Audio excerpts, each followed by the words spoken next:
All right, here we go. Straight politicking on all you politickers out there. And I'm here with Munchie B, the mayor, my co-host, and we got another guest co-host that I could tell you this, that he don't care about wire transfers, digital cash. The way that we always transfer money, Munch, is what I care about. But Young Ant Jefe don't care about nothing what the check say. And I don't recall the last time I even got paid with a check. Paper Hey, tag. look, Yeah. the check, man. Look, the check come in all forms, you know what I'm saying? yeah. Like, man, whether it's cash, check form, you know what I'm saying, paper, you know what I'm saying, transfer, wire, you know what I'm saying? The check is the money. I guess it's just a figure of speech because For even though sure. we got these digital phones, I think we do still say dial. Can you dial that number for me? Well, ain't nobody dialing. I know I it. say that. Sometimes I hear dial once in a while. You probably just say call this number. Yeah. Yeah, I don't think. I wonder if my kids. I don't know. But hey, But yeah, we got Young Ant Jefe. We pilot cripping today. Young Ant Jefe in the house, and he's the second person to show up to our platform 2 times. I believe the first one was 211 Munch. I think you had him on Richard Hart with Mariah, and then you did another episode with him. And then Ashbash came to Oh, us. that's right. Ash Bash came twice too. So you're the third person to show up twice, if I Oh. got that correct. Third time's a charm. But shit, Oh, there you go. yeah, Young Ant 2 times. There we go. There we go. Politicking, and then 1 time Richard Hart. And then, Ron got interviewed by me, you, and Spider. Oh, that's right. Yeah, shout out Ron. Shout out Ron. That's big, bro. He just hit me. this Ron morning, was man. here 3 times then. Yep. Yeah, yep. Ron popped up here 3 times. Okay. And since you said 3 times a charm, I saw that you reacted to the Spokane Indictment, and when you had part 1, part 2, you put part 3 as a charm. I wanted to ask you, what was just your overall assessment of the way that guy, who I don't even know his name, I don't think we even have a name on this guy. He's a face. We can find him. Street news and He politics. said he's been arrested. Pretty much like I said, I gave him like a low B minus. You know what I'm saying? He did his homework as far as the paperwork, but like as far as what the Fed said, he was going off what the Fed said. But I mean, if you know, if you lived it and been through that system, what the Feds say, just because they say someone put a case together, don't mean it went that way. So it was just kind of like. It was cool, so I just reacted just to clean certain parts up where he was saying other homies were scared of other people and this has happened and this person was a mid-level distributor because like how they had me. So basically he said that I was a runner, a mid-level distributor, that supposedly I was working for somebody, but the reason why I got more time than a mid-level distributor is because basically who I was in connect with and who I was from A-Tray, and they was hearing conversations and people keep having my name in their mouth, but like all that was false. Like, I wasn't even supposed to be on an indictment with the homies. Like, shit, I was out there doing my thing, but like what they had going on, I wasn't a part of that. Only thing you can just stick to me is being from A-Tray and being in Washington. That's it. So that was enough for them. You know what I'm saying? Just being in A-Tray and being from A-Tray and being in Washington. Yeah, you on this indictment, you mess with them. Hey, look, listening to that, right? I'm going to throw you alley-oop. I want you to do this. Do a song called Fat Nick, bro. And then rap that whole thing about taking down old girl, him hating on you, getting the idea what type of shit he was on when he called you for the sale. You pulled up, you did the thing, and make that all a video. It's like a little story. That's going to be hard. Fat Nick. And just name the song Fat Nick. I was like, yeah, bro, they did that. Yeah, Fat Nick got me 10 years, man. Told on me. They say he got a food truck out there, man, in Spokane now. Yeah, when we did the interview over there in your section, I just briefly asked you about it, and that was deliberate because I didn't want to go into no details about it. I didn't think this dude was gonna do a whole expose on it. Before he could do it? Yeah, yeah, that's why I didn't. I knew about the whole thing because we talked about it off camera, but I didn't want to like spend like 20 minutes on the Spokane case. I think it was like a 4-minute clip that I there's posted. something real short. Yeah, real short. If I knew it was gonna be coming out like this, I would have asked you some more questions about it. But dang, this I didn't know it was coming out like this. That like, believe me, I like a lot. Then a lot of people is people. That's how you know people don't know me. But like the people who do know me, they already know how I get down, like and how I carry myself. So they was just sending it to me like, bro, you seen this? And I'm looking like, hell no. And then other people, on the back, oh yeah, man, man, why they gave him the case? Like, what the hell I'm gonna give him the case for and I do content? I could just put the case out myself, and which I was gonna do in due time. But like I said, the Rap Hustle News dude beat me to it. Nah, he just probably went to Pacer and got it off the internet. No, Sure, but he's saying yeah. to beat him too. But see, you can't take your time on nothing these days. Yeah. You just gotta like when you think about it, just get on it. Okay, so what was your grade you gave him? B Gave him like a minus. B minus. That's still a good All right, grade. I'm giving him a D plus. D plus. Why? The reason why is because he relied solely on law enforcement documents.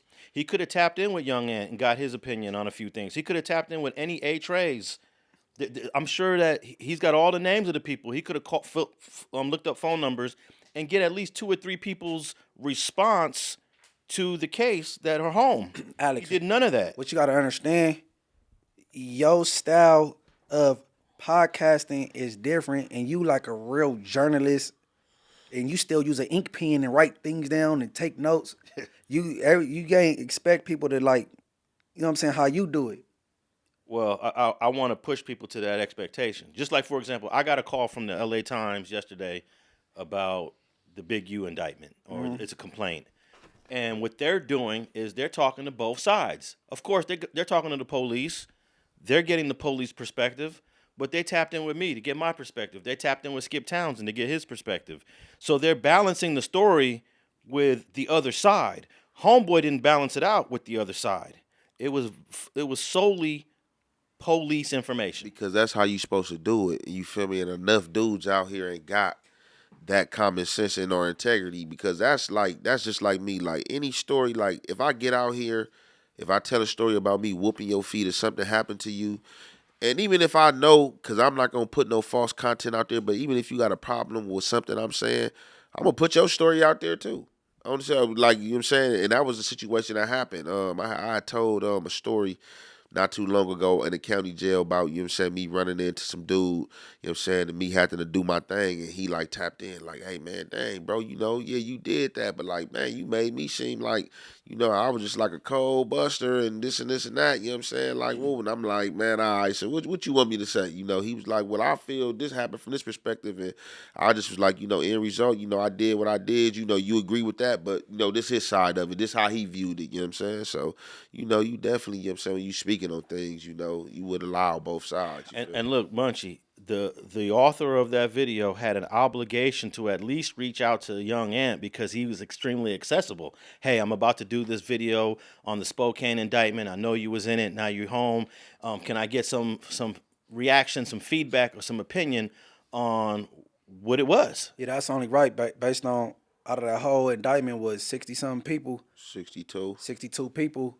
He the one that's in these metaverse streets now. You know what I'm saying? Yeah, but they're all home except one guy, right? But he the most like he in reach out of everybody. Everybody knows Instagram and you know what I'm saying. So you right. So that's understandable. But like the way he doing it is the lazy and the easier way. Oh yeah, and I think there's like 2 or 3 channels that are doing that right now. I mean, whoever did that little 6-minute, 8-minute thing on me, he didn't hit me. Yeah. Like that's just what they do. You know what I'm saying? Yeah. Sure, content, man. They trying to get $1, man. They don't care. You feel me? And that's a good point, Munchie. The guy that did the video on you, I'm not sure, was that Hood War Stories? I can't remember. Or Warren Cali? There's the Warren names- Cali and Hood War Stories. They all sound the same. And Warren Cali probably did Munchie. He never reached out to Munch to say, hey, I'm going to be saying this about you. I'm going to be saying this about you. What's your, No, they ain't reach out to none of them. They did one on Braves, did one on a few people, you feel me? Like, no, they ain't gonna reach out to you. And then, like, with that type of stuff, like, man, like I said, like, and that's what I say, see, I don't care about nothing what the check say, it's just a figure of speech, because I do care about a lot of shit besides what the check say. You know what I'm saying? That's just like a figure of speech. Yeah. But a lot of dudes just hop out there and they have a whole uproar in the streets about this content they be putting out there for real. All right, before we move on from your indictment, the last thing I want to know is, did you ever have a tip or an inkling or some information that the feds are on us before you got arrested? Did you figure out? Yeah. How long in advance did you figure out before you got arrested that, damn, the feds are watching us? Probably like me seeing them, and like probably like 2 months for like probably like about like roughly like anywhere from 45 days to 60 days before we had went down. It was a situation where I can't say my boy name because he didn't even get indicted. He was one of the unindicted co-conspirators, but I had him out there, right? And he was like, he went to go, you know what I'm saying, hit a fade. What that mean, you know, he went to go, you know what I'm saying, serve, you know what I'm saying, who wanted that work. So he went to go hit a fade or whatever, and while he was hitting the fade, like, he ended up peeping the police and didn't do the fade and walked inside the restaurant and threw the drugs inside the trash can and walked out the other side, like, you know what I'm saying, and hopped in the car and got on type and came right to me like, hey, man, bro, this was going on, bro. It's spooky out here, bro, man. Like, and I could just see his apprehension and how he was looking. He kind of spooked me, and I'm like, what? He like, bro, I'm telling you, brother, he like the feds, bro. So then I'm like, all right. So I took heed to it. I hopped on the first thing flight back to LA, but we had another homie out there, and he hear what's going on, but he like, man, I ain't caring. I'm fresh out, bro. Look, if y'all want to go to LA, bro, look, is it cool if I just stay right here, bro? Look, I'm gonna work everything. And I'm just like, all right, bro, if that's what you want to do, it's good. You feel me? So we got up out of there. The other homie stayed out there. Then when I got back to LA, I started seeing him one night. Man, I'm sliding in the hood, and homies was talking about it because they was outside of one of my homies' houses camping out, and like, it almost got bad because, like, when that's like you in the hood and you seeing a car that you don't recognize, and we not knowing who this car is. So for a minute we thinking it's like, is these like some enemies like trying to sit up? So some crazy stuff almost happened. You know what I'm saying, to that car, until like some homies like, man, hey man, them some white boys, bro. That's the feds. Like, man, y'all really gonna have shit hot. Like, so that was another like, ooh. So stop going to that spot. Then one day I'm in traffic, riding up Western, and boom, I just see, like, I make a turn, I see this car follow me, and I be in my mirror. I'm always like conscious and observant when I'm driving. I hit a few corners, this car was driving me, and it was like a unmarked car. So I'm like, I hit this corner right here. So I know, like, the zigzags and the pace I'm going, like, you can't be going the same place I'm going. You gotta be following me. So when I hit like a few more corners, I see this car did the same thing. I got up out of there on them. I'm like, oh yeah, that's them people. So that's when I knew then, like, oh. So I tell the homie, because the homie, he had just hit me a day prior to, like, he had to just get on from him. So when you start seeing little stuff like that, yep, I definitely seen him. And then, like, right after that incident, probably like 2 weeks later, I probably was in jail in federal custody. Damn. So they peep out and start showing themselves. Not everybody see them, but sometimes they definitely get arrogant. They start, and they like, when they know they got you, they, like, you know what I'm saying, they definitely pop out and show themselves, and, like, you know what I'm saying, all the, what's up, woo woo, you start seeing little funny stuff, like, for sure. And then you even get pulled over sometimes, like, because some of my co-defendants that got pulled over by state troopers and all type of stuff, and stuff you supposed to went to jail for, you not going to jail for. It's because they still investigating you or about to come get you. Or not, don't even trip, just let him go. yeah, that should be a number one clue right there. Okay, I want to ask, when the people were going through the airport with 50,000, 75,000, 100,000, and they were letting them through, that should have been an indication, like, hey, bro, they stopped me, they looked in the bag, and they let me go. No. Look, it's called a sneak peek. They ain't letting them know that they saw it. You don't know about it, because, look, you don't know about it, you know what I'm saying, because it was different ways you was hiding your money. So if your money still look intact and you get with your luggage, you ain't knowing they went through your shit. They was sneak peeking. Like, if anybody, like, besides the sneak peeks, they was taking the money. If they took the money and they notified you, they probably was trying to get you to work or just confiscated it from you. So that's what made me stop going through the airport. One day I went through the airport, you know what I'm saying, I was going back, had like 80 racks on me going through the airport. So when I get back to LA, TSA, I grab my luggage, I'm walking out, you know what I'm saying, about to go hop in a taxi, you know what I'm saying. TSA pull up on me out of nowhere. Hey, what's going on? I'm like, what's up? They like, hey, how you doing? I'm like, all right, how y'all doing? But I'm walking towards the exit. They trying to block me. They like, you mind coming with us? Coming with y'all for what? They was like, we just want to search your luggage. Search my luggage for what? You know what I'm saying? They like, oh, we just want to search. I said, man, look, man, out of all these people in here, they like, oh, don't put a race card. Yeah, out of all these people in here, I start getting loud. Like, man, y'all want to search my luggage for what? Like, I ain't did nothing. I don't got nothing on me. So then the supervisor, she come out of nowhere. She like, what's going on, sir? How you doing, man? Everything all right? She's like, you having a nice day? Yeah, how your day going? All right. She was like, look, you know you ain't got nothing. We know you ain't got nothing. I'm pretty sure it's been a long day for you. You mind if we just search your luggage? I'm like, hell no, because She playing good cop. yeah, so I'm like, because y'all racially discriminating. Like, search my luggage for what? I don't have nothing in this backpack. It's nothing in here. You know what I'm saying? So what we gonna do? So she looking. She was like, you know what? She like, sir, just have a nice day. And I walked up out of there. Oh, wow. From there, I'm like, man, I ain't playing with these people. And from there, I was just driving or getting on the Greyhound. Now, what were you going to say, Munch? I think we had cut you off on accident. Oh, shit, I forgot. Okay, so here's what I don't No, understand. he was talking about it was pertaining to the sneak peek, the sneak- cash, how y'all was getting yeah. cash through. Well, my question about the sneak peek. They don't let you know they seen it. Okay, but you have to know something's going on because how do they know 75,000's in that bag? How do they know 202,000's in that bag? That's more than a sneak. They're counting the money. No, when you going through the carousel, No, you don't know when they gonna count that money. Shit, or just like this. That's like you getting off and they saying your luggage late or your luggage to make it out, your shit still coming. Okay. They counting your shit, but you ain't thinking in your mind. As long as when you get your shit, don't nothing in your. Oh, I got my shit. All right, might have just been a hold up. You know what I'm saying? So Okay, what if it's in your carry-on though? I would think most of the people. I would never put money. that wouldn't be a good idea for the carry-on. Yeah. Maybe like 1,500 or something. Because the people that work for the planes be going through the luggage and stealing stuff all the time.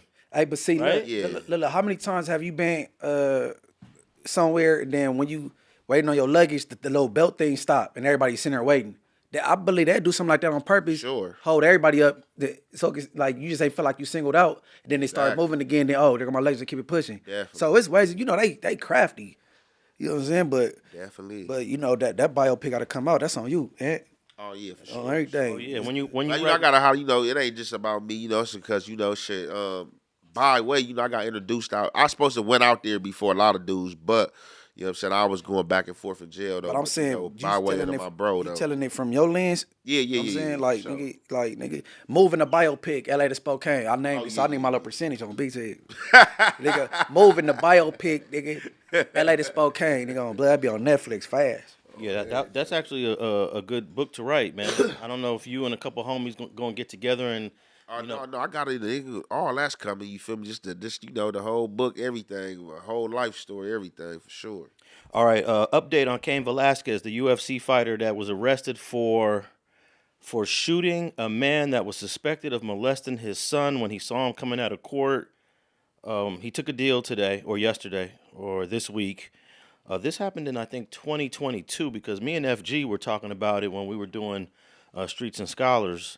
And they tried to charged him with attempted murder. He tried to shoot the guy that molested his son when he jumped into his car and drove off. He ended up shooting the stepfather who was in the car. It was I think a graze to his leg. He shot the guy either in the leg or the arm, but he's fine. No one died, and he took a deal for 5 years. And I think it's crazy because this is a professional fighter that was on top of the world. I think he was near his retirement, but to give a man 5 years, I guess that might be a good deal. What do you guys think? It's a good deal. Man, terrific. That's a good deal. I mean, he would have did more damage beating him up, being that he got a skill set of fighting, but his whole objective was something else. And he did what any protective good father would have did. He had a lot of support from his fans. They would come up to court all the time, holding signs, "Free Cain Velasquez." He was protecting his son, but unfortunately, the law don't look at it that way. Yeah. Well, hey, man, free him ASAP. I hope that 66% kick in for him and be home sooner than later. You know what I'm saying? Definitely. If it's a 66%, that's like 2.5 years. No. I'm sorry. That's like a little over 3 years. He's already got like a year credit. He's going to do that on his head. Yeah, so he'll probably be out. I'm going to say he'll be out in 2026.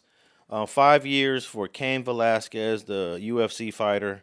Hey, you know what that remind me of? The little dude in Chicago.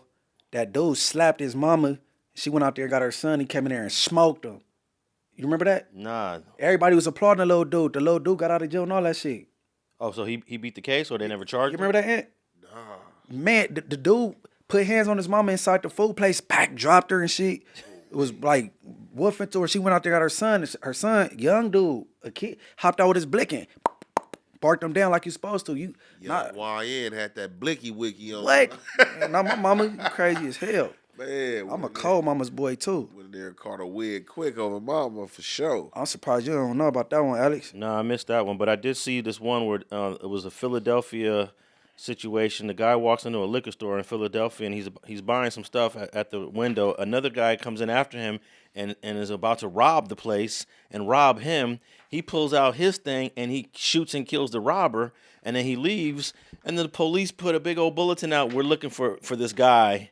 You know, they want to charge him, but we see it in real time. He defended himself against a robbery. If y'all don't leave me alone, go about y'all business. And I wonder whatever happened, because that was about 2022, 2023.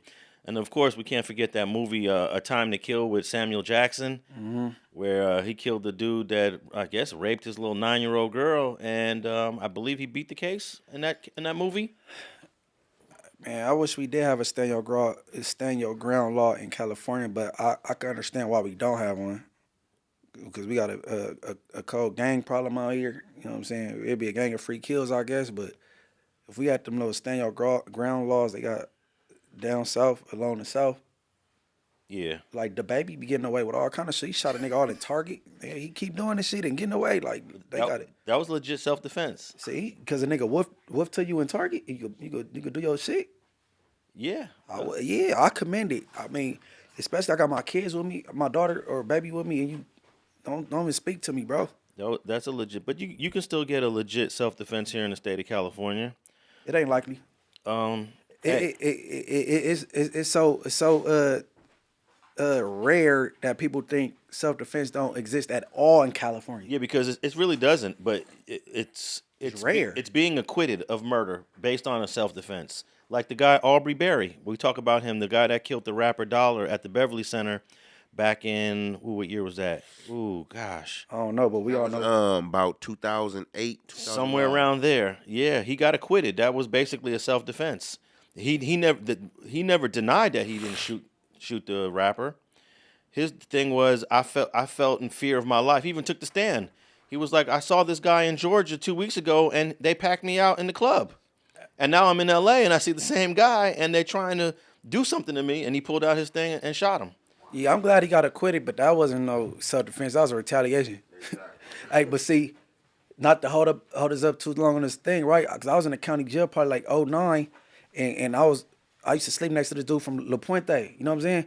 And he was walking down the street with his baby mama and his baby and the daughter, and his ops pulled up playing, flashed the gun, and he got off first, killed them, and they washed him up anyway. Yeah, there's a few. I felt bad for him. Like, that's crazy. Hey, we can't forget the 1993 Snoop Dogg case. That was basically a self-defense when he got acquitted of killing Walter Marion was he from By Yourself? Well, he, like I said, thank God he out, right? And he need to thank him forever and dead with Suge Knight. But oh boy, back was turned to him. Correct. So if he didn't have no money, he would have been washed up. Snoop Dogg would have still been in the penitentiary right now. Yeah, he would. If he'd have had that law team, like, but that was 30 years ago. He might have just got out because that was 93. That was 30. That's 32 years ago. Yeah, but we all know the law ain't right because I just want to hit on something real quick, just like pertaining to the subject and something that Munchie said, and then it all coincides with the with self-defense and, like, you know, the states that have them laws, you know what I'm saying, for you to stand your ground. Even out here, like in LA, like with the gang banging problem, like we got this unspoken rule that kids and children are off limits. Mm-hmm. So if you a gang banger and you slapping somebody mama and they son come knock you down, and whether they from the rival hood, you deserve that shit because you ain't got no business touching no kids or nobody mother. Definitely if this mother don't gang bang. You know what I'm saying? Because everybody mama don't gang bang. My mama, she don't gang bang. She ain't from the streets, but all her kids is in the streets though. But she don't gang bang and she ain't a street person. Mines don't either.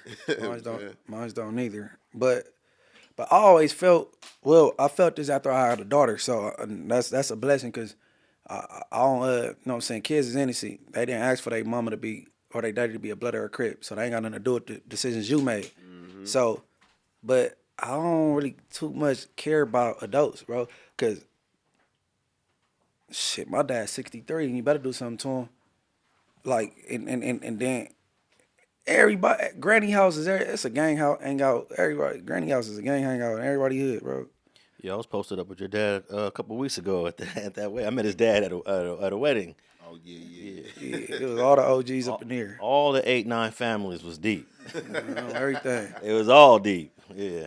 All right. It's been 90 days since the brutal no-jumper beating, and Termaine Williams, a.k.a. the fake Luce Cannon, has been taken into custody, tied into this complaint with Big-U.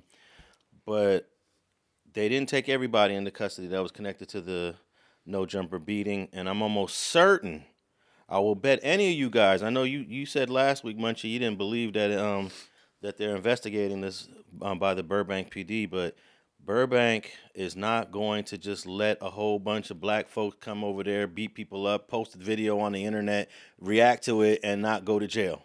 That's just my position. I will have to run that clip back and see what I said exactly right. But I know what I did say is, Whack is one of they boys. You got a baby with a well-known industry hooker, bro. Oh, sure. And you just straight with it. Like, you just sitting there like, I know you want to say shut up. You know what I'm saying? Well, them boys are coming for you real soon, sweetie. I just want you to know that. I'm starting to think they ain't, though, man. You don't think so? Different. Nah, but you know, he might still wait till the statute of limitations. He might, you know what I'm saying? No, this is like a 3-year statute of Said, "Well, they're limitations. coming for you, sweetie." I don't always yell on nobody, especially if he ain't gonna go to LA County Jail and get an issue like where you go get some. You know what I'm saying? He go to jail like in San Bernardino, shit. He ain't gonna get no real issue. Like, he got a big following in the IE. Well, he's wanted in Riverside County and Los Angeles County, so I don't know which county jail he'll go to. I want him to go somewhere he could bump into my homies. Well, actually, that sounds bad. I don't always yell on nobody, but you know what I'm saying? Let's hit that county jail and go get spanked. I do want to see him hit the LA County jail rather than the Riverside County jail. Right. I'd love to see that. No, he got love in IE, bro. He be like 30 IE dudes deep. Yeah. Like, sheesh. He got a cult following. I ain't gonna cap. But all those IE guys that he had up there at No Jumper, they're getting picked up. Here's I don't think so, bro. okay. Here's There's too many people right there. Okay, listen, Munchie. When was the last time you heard the police say? Oh no. When was the last time you heard the police arrest a whole bunch of people and say, after a 2-month investigation, we've arrested X, Y, and Z? Yeah. You don't ever hear that. It ain't ever just a 2-month investigation. Sometimes. Nah. It's like, I just heard one the other day. After a 24-month investigation, what about Young Ant Jefe? After a 5-year investigation from 2008 to 2013, you know, this is not going to take 2 months. I'm gonna be honest. I think the people up top, when I say up top, I mean the feds, right? I think the feds is alerted Burbank, leave that alone, man. That's my people. And I'm talking about whack 304, because you know they gonna protect his they folks. His asset. So if they looking into that, and then Burbank and the higher ups like the feds, like, nah, kick back. You know what I'm saying? No, they want to. Here's one of my boys, because Whack is one of theirs. You know what I'm saying? And I believe I said, if Whack backed up off of Luce Cannon, he gonna go to jail.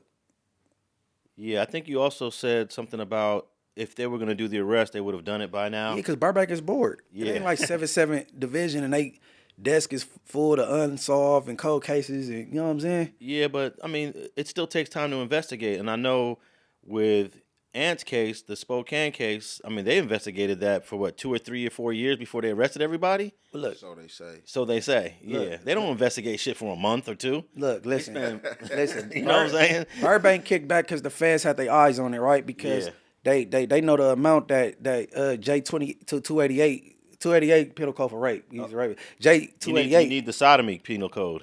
Man, same difference. That's all in the same. You feel me? Yeah. Hey, but how they know the dollar amount of all the things that was taken off of them?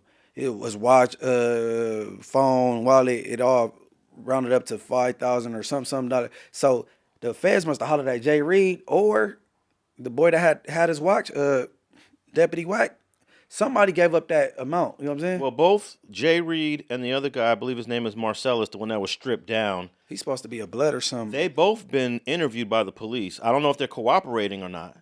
It doesn't matter. They don't need to cooperate. They could still charge this case without them cooperating. Being that they put it on candy camera? Yeah, because they put it because they sent it to 600. 600 decided to post it, and then even Luce Cannon did a video stamping it on his channel.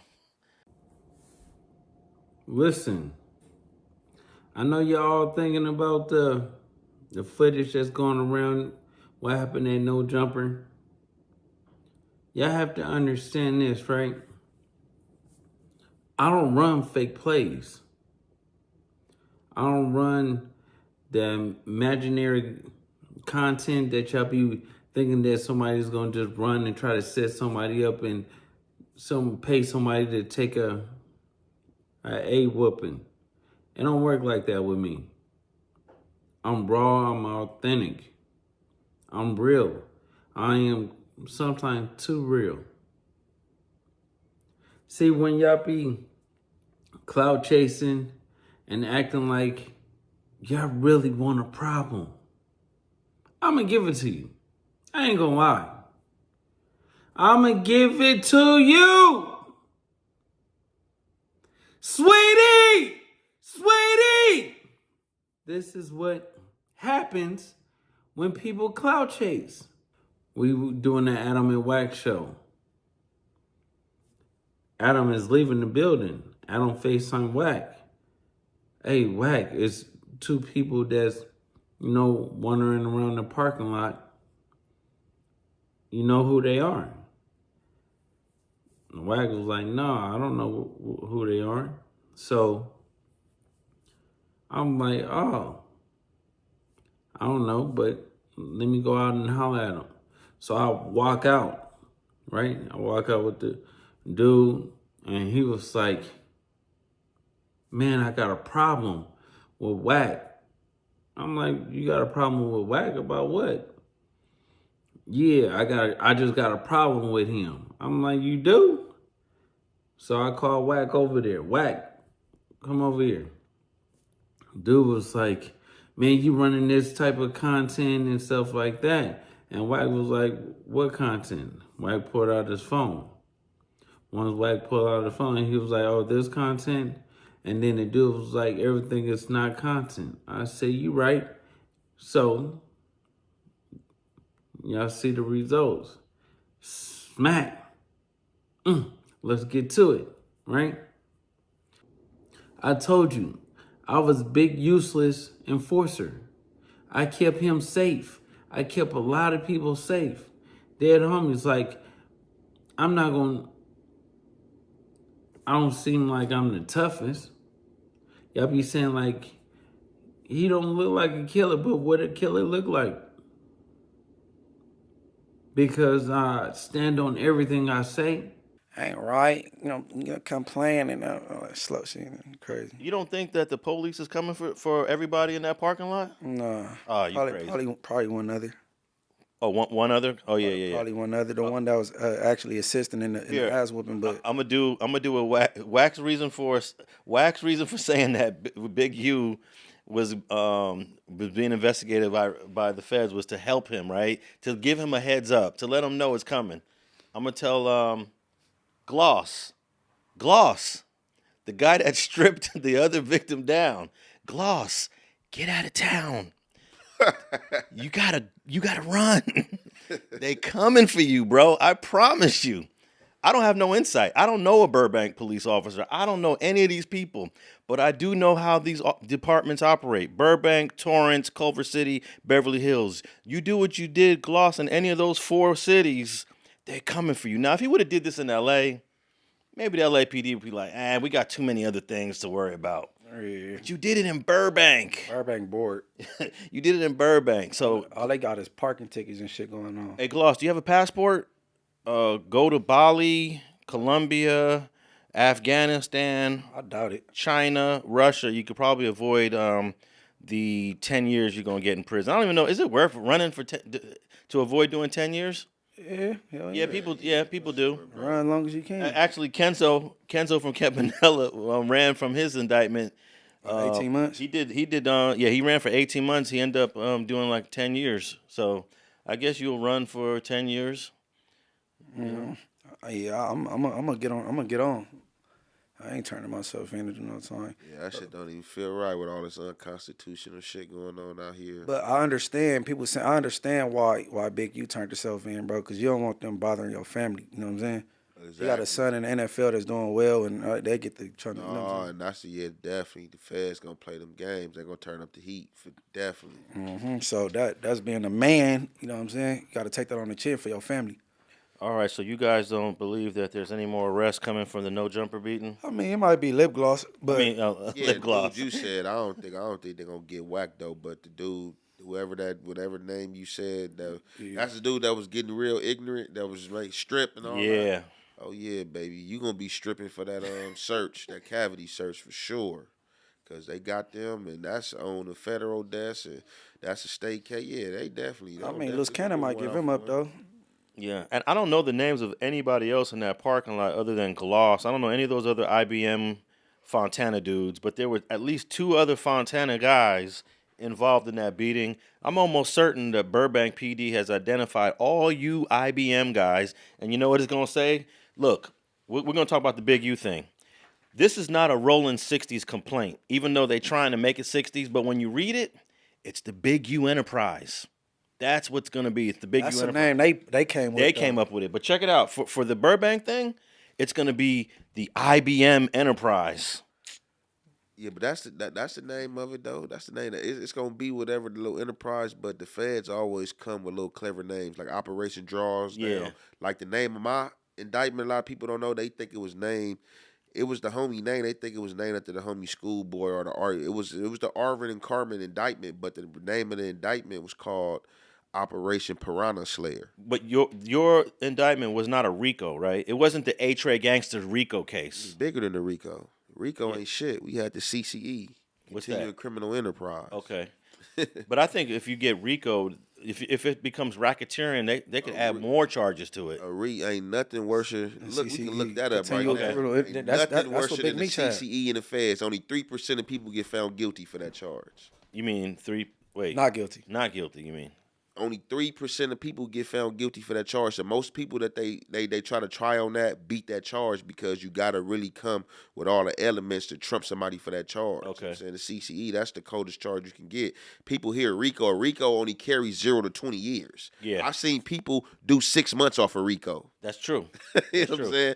So the guy in the Spokane indictment that's still in jail, did they give him 50? Yeah, gave the homie 50 Okay, they gave him with 50. an elbow. And They Yeah. found him guilty of the CCE. Yeah, okay. So Hey, people, Joseph Harrison, informant, cooperator, Fed favorite go-to guy. Watch out for him. Joseph Harrison, bro. When the homie had the little red Harvard shit, the homies, he was taking niggas down like he was tackling them. oh yeah, that was the Inglewood Yeah, he went in the homie house with audio and video. He was buying guns and going around the corner giving it to the police. Hey, look.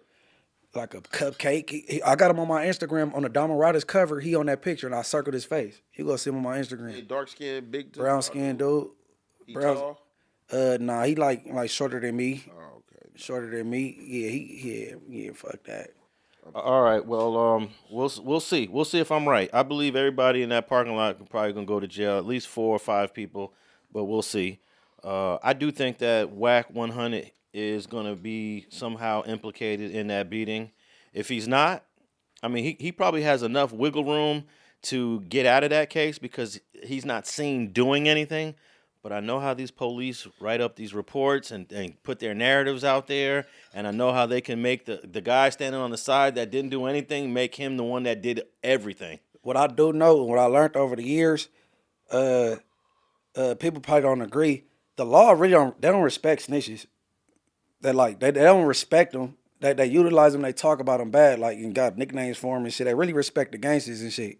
Like I agree with you. I think the police do not respect they need the snitches to make their cases, but at the end of the day, they don't really respect They don't them. respect them. No, they don't respect you because you participated in this and then you turned for leniency. They don't. That's traitor. They don't even respect the cops that tell on the stuff that's going on within the department. And then second, after they done with you, you chewed up, you expendable, right? So as of now, they're not gonna bother Whack. Whack is one of them.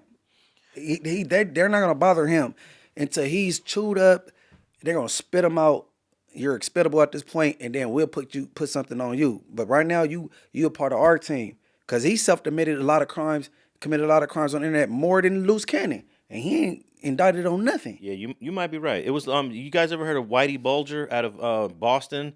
He was a mafia. Whitey tore him down. He was the Irish mafia leader, and it turned out he was providing information to the feds on the Italian mafia because the Irish and the Italians were going at it. So he would always give the FBI information. In fact, the FBI agent on that case ended up going to prison, a guy named Robert Connolly, because they said Robert Connolly was giving Whitey Bulger information to say, hey, they looking at you here and they doing this here. So Robert Connolly ended up getting 20 years. He was the FBI agent.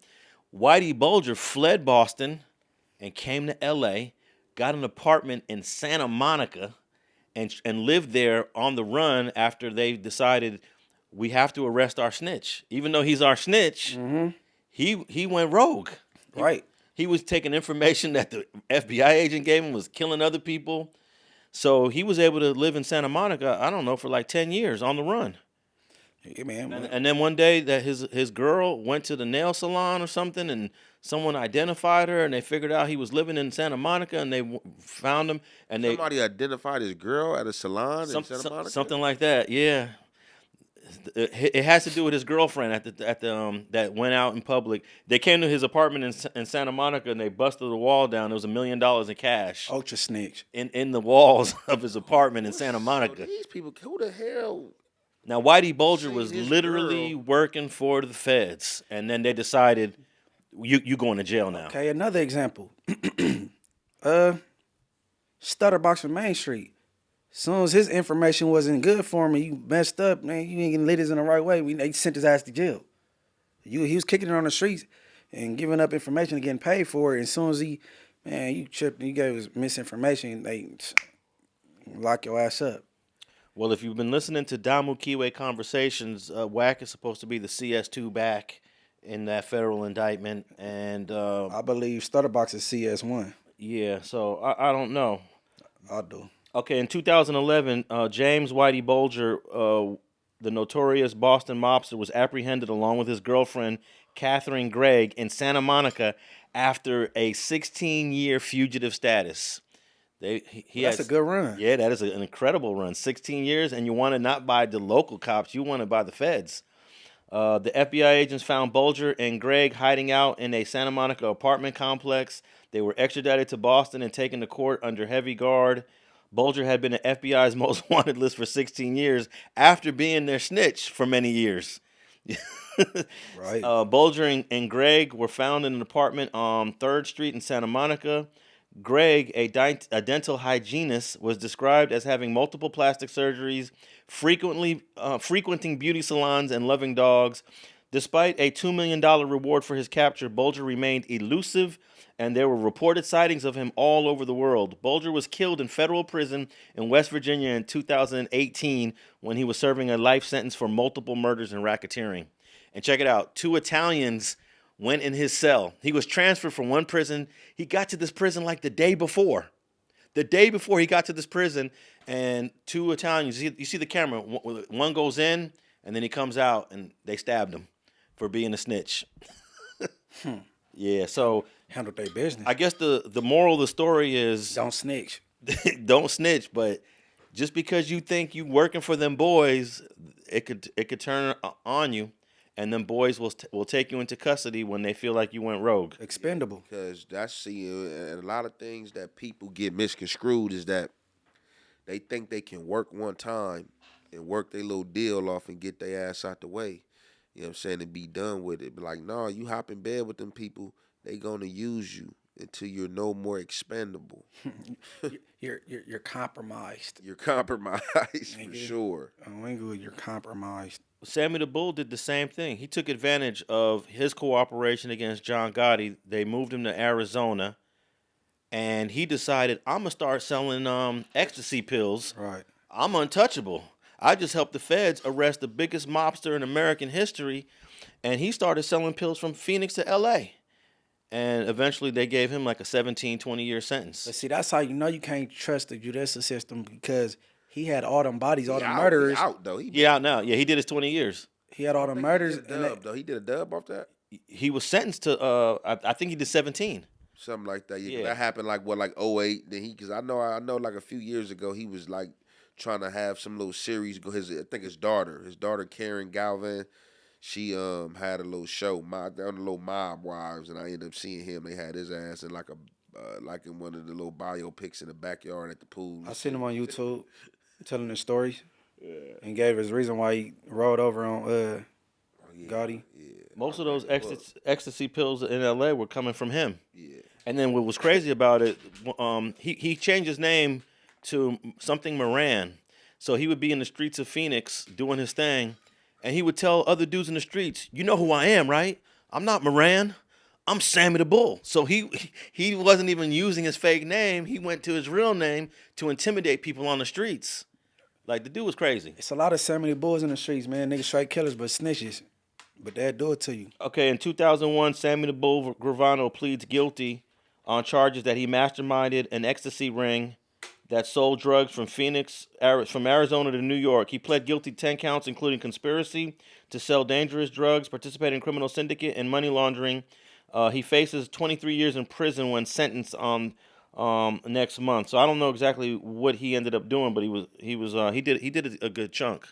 He did a good chunk. So even though he escaped the life sentence with the feds, but he ended up doing almost 20 years on the spill case. But what he did, he's supposed to held a way heftier punishment than what Gotti did. You know what I'm saying? But you know, when you that dude, they want you. Well, he should have got a life sentence technically. All them bodies he had, hell yeah. Yeah, and this is where I don't understand how law enforcement can go to sleep at night feeling good about the snitch game when you let a guy walk for admitting to 17 homicides. Right, that's what I said. He admitted to 17 homicides and gets to go home. Now you see the loophole. Yeah, There's a lot of them. and now he's on YouTube doing videos. A lot of them. And you talking about justice and what you can't hold under law in your own hand and shit like that. The shit they look. Man, I learned so much stuff on that federal level in that courtroom, man. And seeing how the feds can play and how much power they had, man. This shit was crazy, man. Like, and I'm just talking about you can't do nothing about it. Like, federal judge, he can sit there and, like, basically disrespect the law. You know what I'm saying? Disregard the law, and you can't do nothing. You can't file a civil suit, lawsuit, or nothing. The only thing that can touch him. Because I heard what you said about y'all case about how many phones was tapped and how many was really tapped with a warrant and had to, you know what I'm saying? Yeah.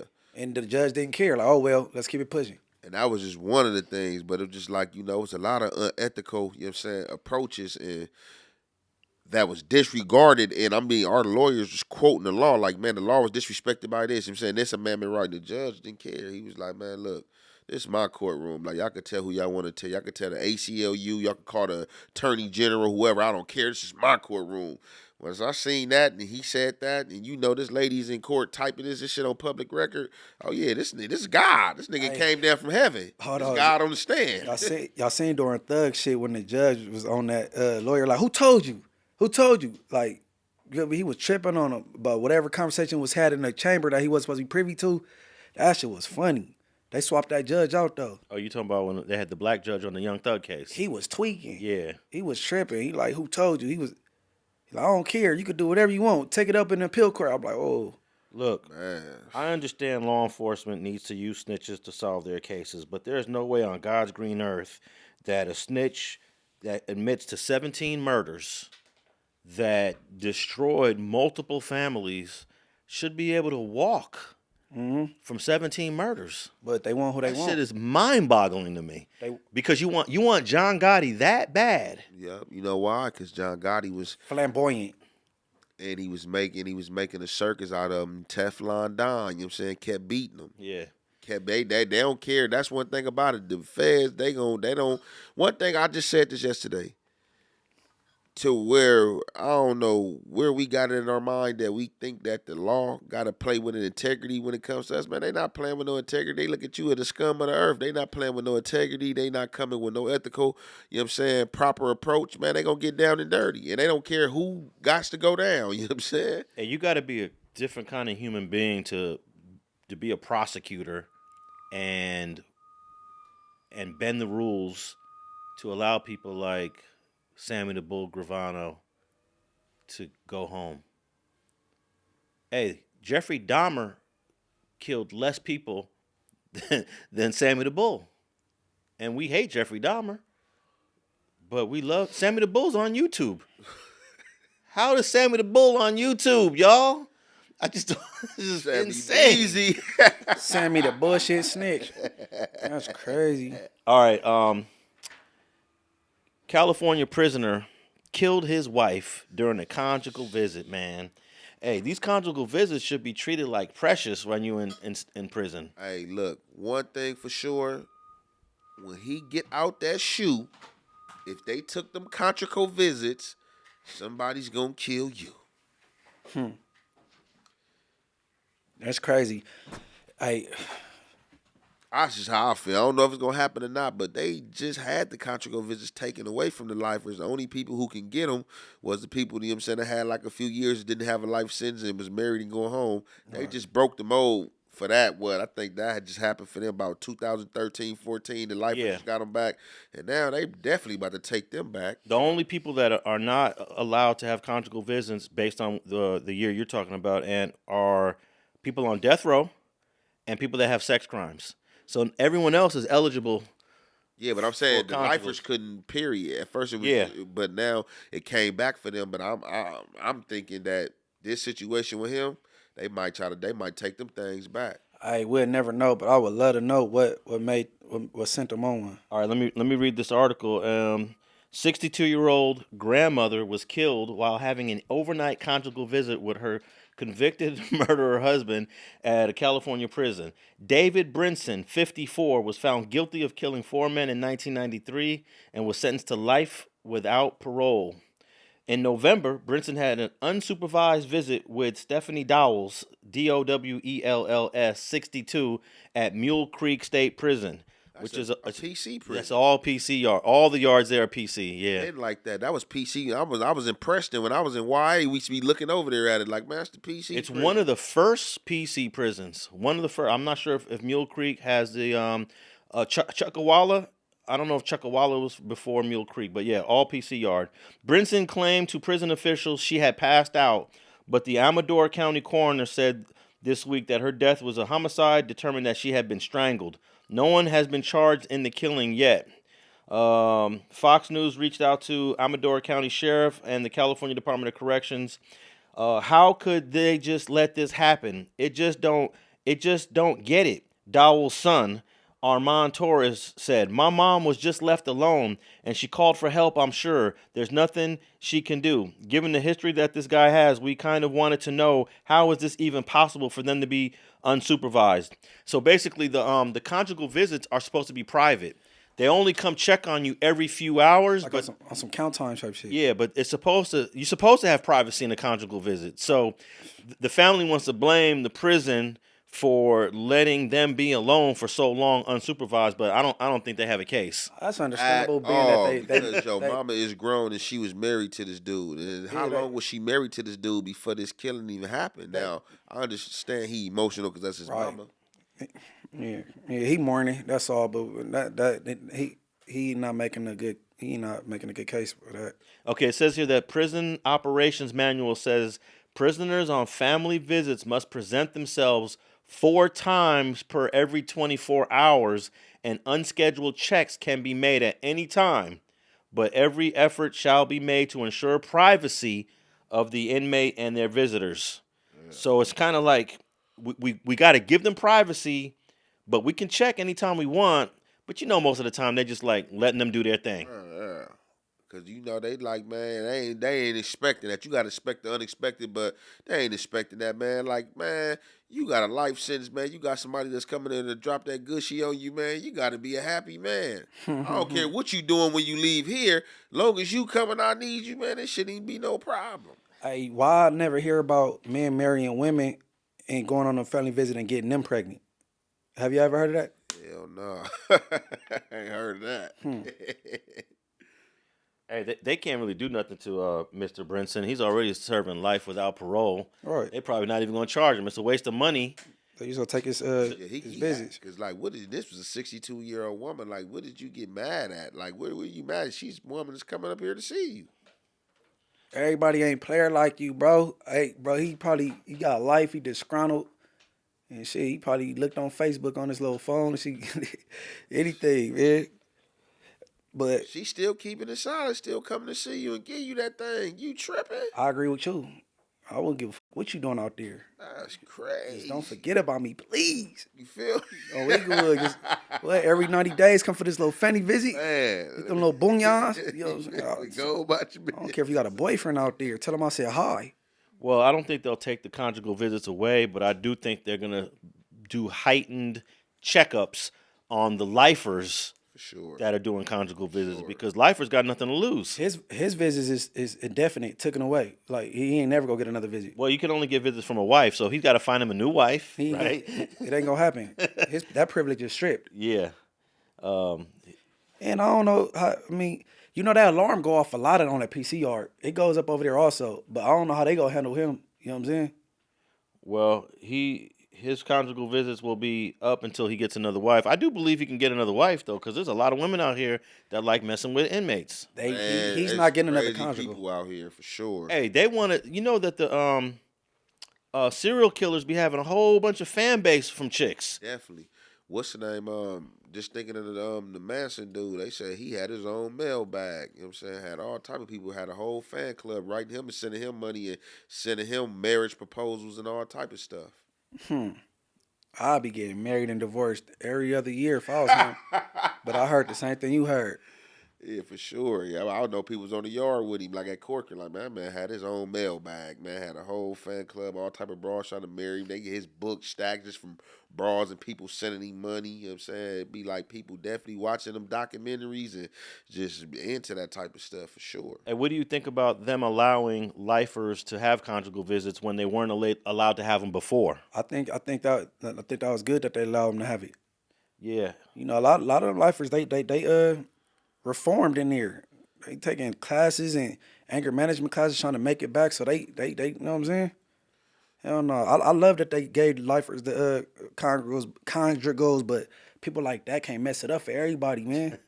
Yeah. Like you could at least beat her ass and not strangle her.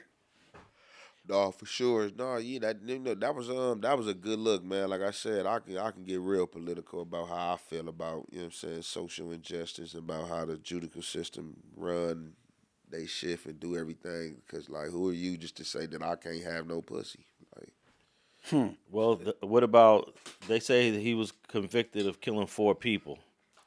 Still, That's almost, he's lucky he's not on death row. that's what they said. He convicted of that. Who we gonna believe, him or the jury? No, you know what I'm saying? So no, give him his visits. shit, people get killed every day on a higher level we don't understand, political level, you know what I'm saying? So it's just like, I don't know, but I just think, they just hold too much authority over people's lives and stuff like that. But it should be, like I said, the only person I think that shouldn't get no conjugal visits, you got to be like a rapist, a child molester or something for me to go against you. Like murder, you know what I'm saying? They murder. Like the same people that prosecute you and judge you for murder, shit, they have murder in the blink of an eye and all type of stuff. Just, that's the only people I think that shouldn't get it. It's like if you're a rapist and like child molester type person. If you a judge and you sentence somebody to death, you murder somebody. Yeah. That's murder. You got somebody's life in the palm of your hands and you sentence him to death. Well, it's different. That's killing. I Man, think there's a difference between murder and killing. Yeah, I mean, Huh? Yeah.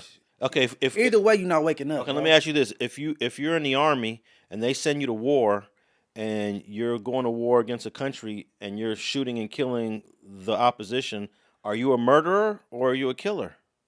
Both. you both of them in that situation. Tell me the difference. Because murder is a legal definition. That is defined by a forethought, planning. Oh, okay, so a murderer got a license to kill. So the people in the army is murderers. Hey, I've heard people. Gangbangers is killers. Is that what you're trying to say? No, I'm trying to say that murder is the worst way to describe the killing of one human being to another human being. Now, if I'm forced to go to war and I got to kill to protect myself, I don't consider myself a murderer. But if I got mad at a dude and I know where he lives because he owes me some money and I go over there and I clap his ass, then I'm a murderer. Okay, is that really a thing, or that's something you came up with? No, that's the thing. Like even in the law, let's say I'm cutting tree branches. I'm cutting tree branches, but I'm doing it negligently, and branches fall on the ground and kill somebody. I can get charged with a murder. I could fight it and say it was an accident. Give me the manslaughter. You know, there's even legal definitions for different ways to kill people. No. I know vehicular manslaughter, involuntary manslaughter, Yeah. all that. But I'm saying the word kill and murder is synonyms. Okay, no, they're not. They're different. I'll give you another example. I'm at a bar and I'm having a drink. A guy comes in, sits next to me, and he starts bothering me. He starts harassing me. He pushes me. I take that bottle and I hit him over the head and I kill him. It's kind of almost that you saying that one is an accident and one is on purpose. Well, let's say with the bar example, I deliberately grabbed that bottle, I hit him over the head with it, and I killed him after he came in there and started bothering me and harassing me. I'm going to jail for that, but I might be able to get a manslaughter. Manslaughter is not murder. So what is that? Is that a killing? What you describing? Yeah, that'd be a killing, and I believe I can get away with a manslaughter on that one because this guy just came into my life randomly, came into my space, started harassing me. Especially like self-defense. You black. You ain't gonna I get that. protected myself. Like You protecting black. your sovereignty. Yeah. Or what about the famous one where a guy walks into his house and finds a guy fucking his wife and he kills the guy right on the spot? He's gonna get a manslaughter. Yeah, I should watch that movie Adulterers. Yeah, that shit. Manslaughter is Netflix. not considered murder. So You keep, but you kind of confusing the viewers when you get. Okay, to murder is I'm just first- trying to okay. to differentiate. Murder- differentiate whatever I'm trying to say. Murder and killing. You murder saying- is first degree and second degree. so one is premeditated, one not. No, first degree and second degree are both murder. No, but you saying between. I'm just But saying. manslaughter, Just- voluntary manslaughter and involuntary manslaughter is not murder, and neither is No, self-defense. I know, but I just wanted to stick on the word murder. Yeah. And kill. So one is deliberate and one is not. Well, no, you can deliberately defend yourself and kill someone. That's not murder. No, but if you're defending yourself, they ain't trying to. You're not trying to off them, but it happens. So I'm saying you're trying to say. No, one is- if someone breaks into your house and you see that they got a bat in their hand, you can shoot and kill them on purpose, and that's self-defense. and you would call that a what? A killing. That's a killing. All right, but I That's follow not a you. murder. Yeah, you gonna get charged with it though. That's what it's called. I don't know. I guess I'm confusing y'all. No, you ain't I confusing I me. get what you're saying now. I get you, but- so let me give my perspective. So Yeah. basically just like what you saying. So basically I come up in the house, I see, you know what I'm saying, my wife having an affair, you boom. I knocked the dude down, you know what I'm saying? I killed him. Yeah. But let's just say, you know what I'm saying, a few days later, you know what I'm saying, after that happened, I strangled my wife. I murdered her. That's a tough one because if you got a good lawyer, they can say you still haven't. You went through trauma of witnessing her cheating, and you still didn't get over it just yet. If you got a good lawyer, he can argue you down to manslaughter. But that the prosecutor is gonna charge you with a murder for the wife. Yeah, for sure. Yeah, for sure. And if I'm going to the opposition, and I'm from Randallville, and I'm going to the geek streets, and I hop out. Where you from? Geek Street and smoke them. That's murder. Oh yeah, that's murder all the way. And then the first one he said is killing. Yeah. But I don't think nobody in the world look at it like that, bro. Yeah. Those words is synonyms as far as the world knows. Yeah, I just I don't play with that word, like putting the murder label on every killing. Some killings are justified. Have you ever heard of justifiable homicide? Mm-hmm. That's not murder. You know, it's flashing in my head. I don't know where it come from. I'm just hearing like that white verse when they be like, murderer. Like, Now, we want to say when the police shoot and kill one of the people that we know, we want to call that murder. They never call it murder unless it's like the George Floyd thing. That dude went down for a murder. sure. But for example, Hey, what about that other one? I remember. What about around the same time the George Floyd situation happened with that female cop that went in that ran in that house and killed that black dude? Then kind of find out she was giving head to one of the police or the captain or something. She was having an affair with one of the police. Man, Which one is that one? she walked into the wrong apartment though, right? When she killed the African dude. man, wrong. Oh, was that in part of Inglewood? my eyes, No, this man. was another state. Wrong part of my eyes. No, they was showing. That's what she was trying to say. Yeah. But they was showing that like, no, this wasn't the wrong apartment. You knew where you was. You feel me? Like I forgot the brother was up there speaking. Like, man, look, this and this happened before the shooting even happened. She knew what she was doing, and then they even like went in their phone, and I guess she was talking to one of the other cops or something that she was having an affair with. You know what I'm saying? Well, everything. Yeah, I don't know how we ended up on this murder versus killing conversation, but how did we get into that topic? Because I forgot, but I think it's the same thing though. Well, But you tell We was just talking about like the little jail stuff in the male fan club because I was talking about how Manson had. oh yeah. fan base and all that. But all that came by way of strangulation from the lady who just got killed on a conjugal visit. Yeah, if he did strangle her, that's 100% a murder right there. But let's say she fell down. We don't even know what happened to her. Yeah. We don't even. He's denying that he killed her, but the coroner says she was strangled. So if they got all this evidence of, all this pressure on her neck and all of this damage up there, then it's probably a murder. You gotta just be a corrupted, weird dipwhip. You in there, man. You ain't supposed to be in there for the gushy. Like, what made you in there snap out? I mean, If you allegedly did do this, 'cause like we said, man said he ain't do this, and I definitely believe, man. Like, I know what we up against, man. Our people up against. So, you know what I'm saying? You get innocent to proven guilty, you still innocent after that because what they say don't go, but you under their rule. But if that did happen, like, bro, what made you trip out and unalive the lady in the thing? She coming to put the thing on you. Well, the only way we'll probably get any sort of motive is maybe the family of the lady. Maybe they got a little insight. Maybe he was mad about something. Maybe a package didn't come on time. Who knows? We'll hopefully we'll find out. But we're gonna tap back in on this story because I don't think we heard the last of it. But it's really nothing that they can do to this guy. He's already like they want a wrongful death suit type thing, but it ain't gonna happen. Hey, I support them trying to sue the jail and see if there's a little loophole. Maybe they're supposed to do their rounds. If you got to show yourself 4 times within a 24-hour period, and the COs got lazy and said, "Oh, they're over there doing their thing anyways. We ain't gonna interrupt them." Shoot, maybe that is a civil case, right? It is false advertising. And the safety protocols and all type of stuff. If autopsy show how long she been unalived, and then it's supposed to be in a check within them that time span, them 48 hours and stuff, then they got some. Yeah. Hey, in '96 in YA, this probably happened before you went to YA. There was a female staff that was killed by one of the youngsters in YA. And then he dumped her body in the trash. The trash got taken out and taken to the landfill, and they didn't know where this lady was. They finally figured it out. But you never heard about this case? I heard about it. Where was he from, though? He was a white boy that was scared to go to prison. I think it was a white boy. I forget his name. He didn't want to go to prison. He was like, nah, he didn't want to go to prison. So he killed one of the staff secretly. No one knew. And it was a black woman. It was a black woman he killed. I heard that story. Yeah, it was crazy.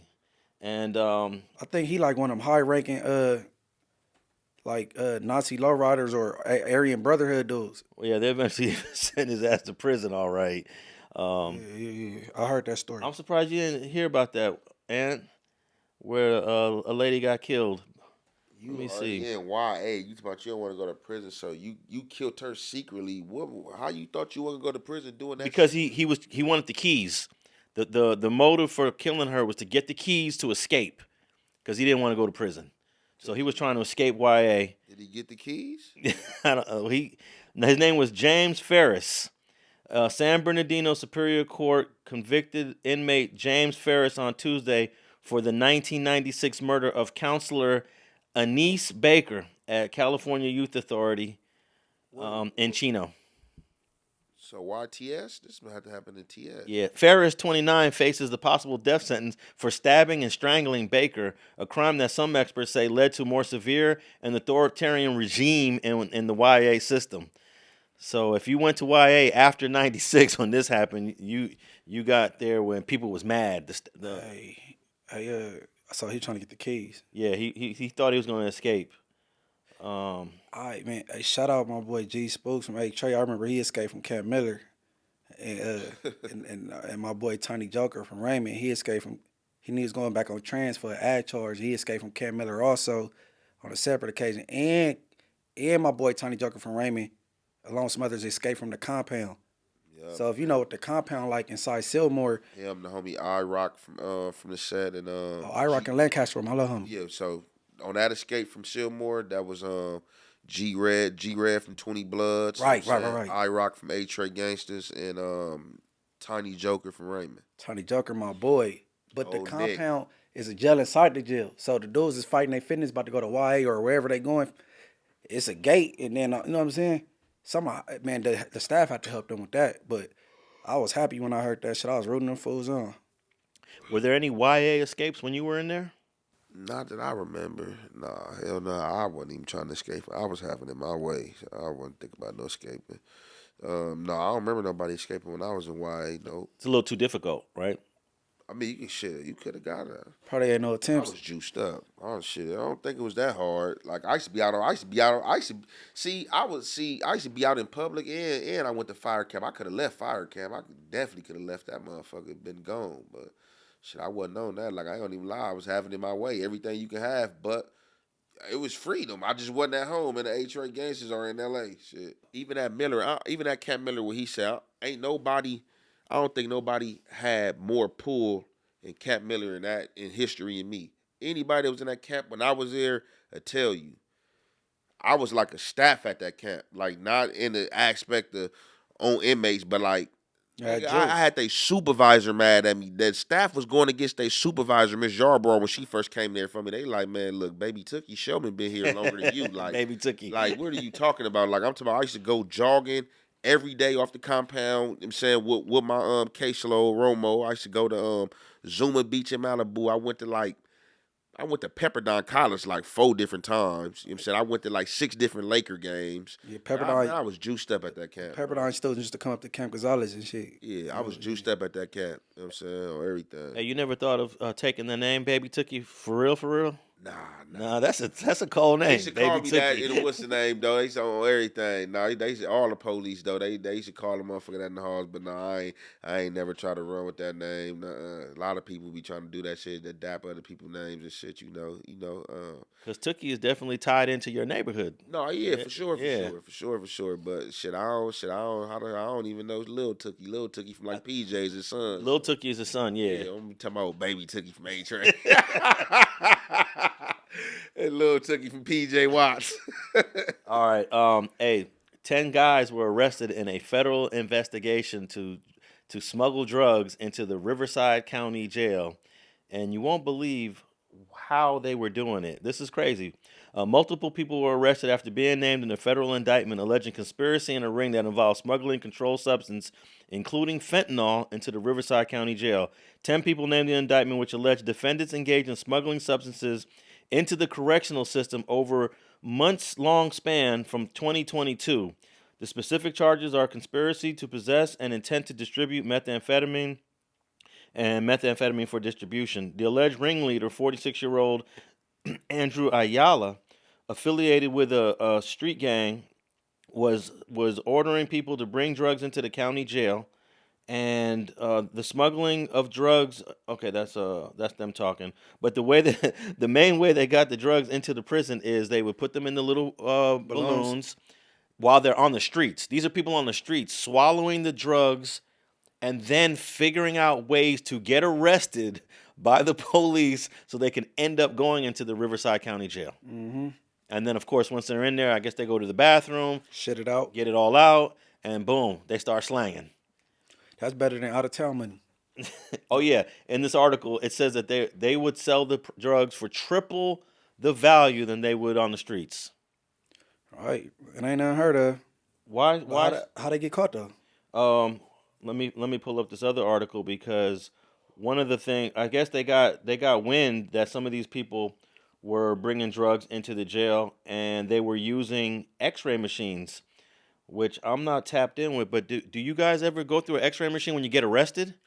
Yeah, so I know the feds, they got the X-ray machines, but so the X-ray machines is definitely supposed to X-ray your body and see what's in there, but the X-rays don't supposed to really see the drugs. It's really supposed to just be like certain objects, like depending on what you got up in you, metal, like if you're trying to hide a knife, got stuff keistered.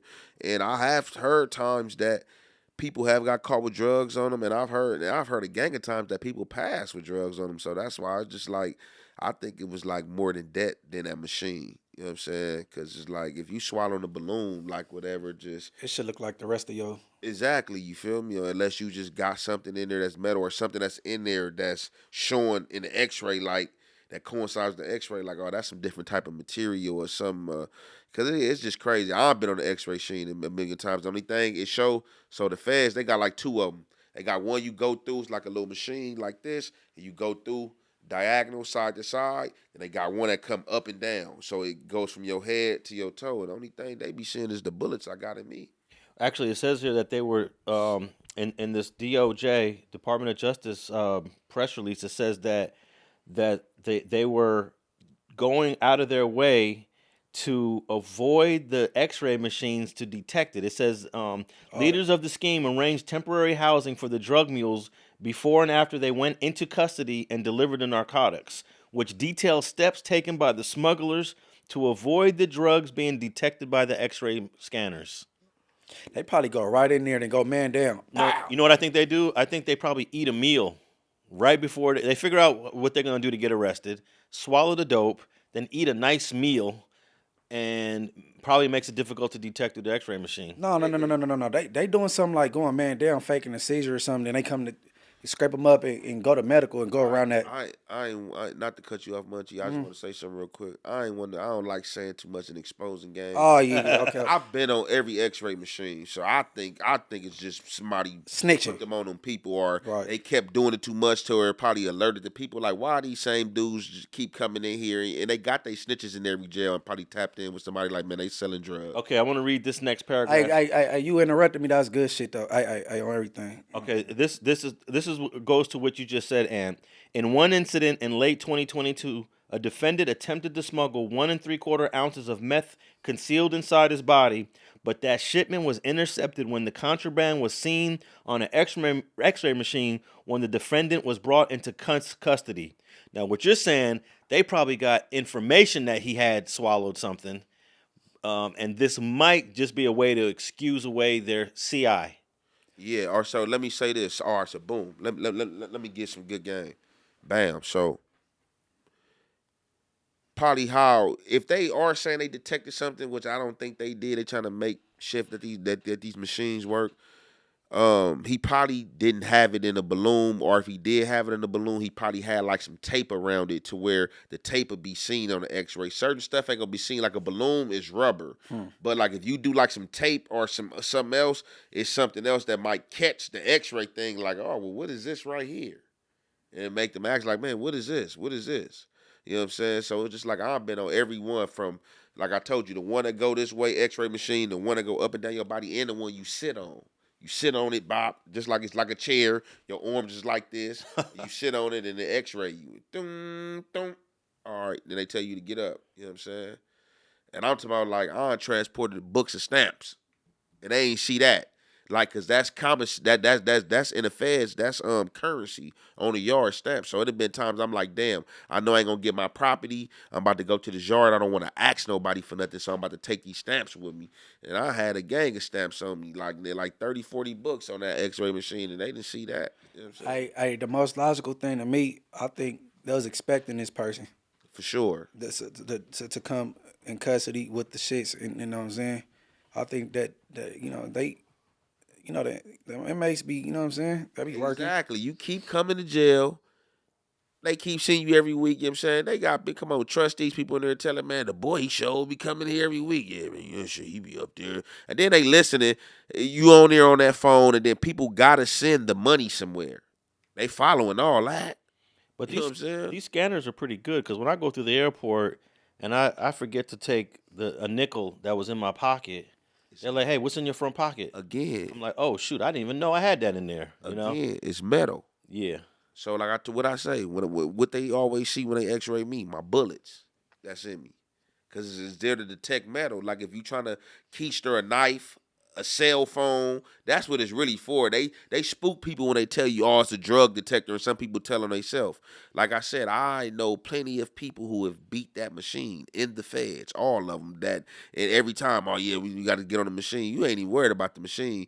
Now if you got that knife or you got that cell phone, then you know you in trouble. But if you got like some plant-based stuff or some paper stuff, like, man, that ain't about to detect that. But these people are going to the county jail, so this is not a federal. You don't think the Fed stuff is more high-tech than the county? It is. jail? No, that's what I'm asking. Does the county system have the same type of scanners? Hell no. Nah. No. It ain't that sophisticated. I mean, as I ain't the been in the feds. county jail since 2011, so I Yeah. don't know. Okay. Oh, the last time we was there together. Yeah, that's the last time I've been. Right after that, I went to the feds like 2 years later. Like, I stayed out like 2 years, and I went to the feds. Yeah, And this so is I ain't been in the Riverside, county so. since. My whole forehead is metal, so they'll see that shit. For sure. All right. Well, I like the last sentence of this press release. It says that this indictment is merely an allegation, and all the defendants are presumed innocent until proven guilty. So, Man, more like guilty until proven innocent. Yeah, because why I can't fight this shit from the streets? You hear me? I'm in jail on a complaint. This ain't. Yeah, look, the complaint ain't even been heard by the jurors yet to turn it into an indictment, and I'm sitting in jail. Innocent to proven guilty. Well, let me fight it from the house. all right. Well, let's talk about this. What everybody's talking about this past week. I was actually in New York when the news hit that the Big-U Enterprise got indicted. I was at my mom's house, and my mom was like, "What you on the computer for?" And I'm visiting my mom. I ain't seen my mom in like 6 months, and I was just on my laptop, Sure. just going through all the reading. I said, "Mom, they just hit LA. Just got hit with an indictment." Moms know who Big U is? Nah, Mom, she they don't know. just hit Big U. No, What? my mom knows who Diddy is though. My mom thinks that Brother Love. hey, my mom thinks Diddy did something to Jamie Foxx, and I said, why do you think that? She said, I saw a TikTok video. Hey, all right, Mom. Based on a TikTok video, my mom thinks that Hey, Diddy something did else something. pertaining to that real quick before we get off into this. Man, I heard that see, I already knew they had Jay messed up. So I heard that that's that same lawyer that had Diddy on the hook and then went after Jay. I heard like after the little stuff, you know what I'm saying, unraveled pertaining to Jay-Z, they said that he said he off the Diddy case. He don't want to do the case no more. Yeah, one of his lawyers checked out. Didn't want to do One it of anymore. Diddy lawyers? One of Diddy's lawyers. Oh, they said they try to make it like the prosecutor dude, the dude that went after Puffy, the dude who went after Jay-Z. They try to make it seem like he said he don't want to do the case. Nah, a dude that was on the team of lawyers, a Puffy, he had resigned from the case. Oh, okay. Over a disagreement with another lawyer. But Oh, okay. he never said what the specific reason was. Okay. I think they said the disagreement was about strategy. Yeah. You know what I'm saying? How they go take on the case. Well, I know that Big-U is going to need some hell of a strategy to fight all of these allegations. And after reading this indictment, I do see some weaknesses in this indictment. There's some holes that could be poked, but it's going to require a very pricey lawyer to combat some of these things. But the first thing I wanted to talk about regarding this enterprise, Termaine Williams. We will not be hearing him saying "sweetie" in a long time, I believe. You might though over the phone. He's such a oh, yeah, over the clout phone. chaser. He's still calling What in. should I say? She about to she ain't already. She's about to upload one of those videos from Pahrump. You know what I'm saying? They all day. I was in, man. You got the tablet. You can go to the screen on the wall, or you can grab one of the tablets. They got like 15 to 20 tablets to distribute between the dorm, between what groups or whatever group you ride with. Man, he gon' And tell the viewers Be showing him. what is Pahrump? Tell the viewers like Pahrump. That's a private jail. That's a private federal facility. So, Las Vegas don't have a federal facility. So basically, Pahrump is a private jail that has a contract with the FBI to send you there. So, like, if you get locked up in Vegas, you're going to go to the county jail first or one of them little Henderson spots. You're going to be there for like 2 or 3 days. And then the U.S. Marshals going to come get you on that van, and they're going to transport you to Pahrump. You're going to stay there. Pahrump is also like it's like a hub for transporting, too. So, if you're not just fighting the case from being arrested in Vegas, you can go there to be transported, you know what I'm saying? Because that's like a hub for where they do transporting to other jails and stuff too. So probably within like the next 3 weeks, the feds gonna come snatching, either bring him to MDC, LA, Santa Ana, you know what I'm saying, County, or San Bernardino or something like that. Hey, so they don't have like New York has MDC in Brooklyn, LA has MDC downtown. If you go to the feds in Nevada, they don't have sort of an MDC version there? No, that's Pahrump.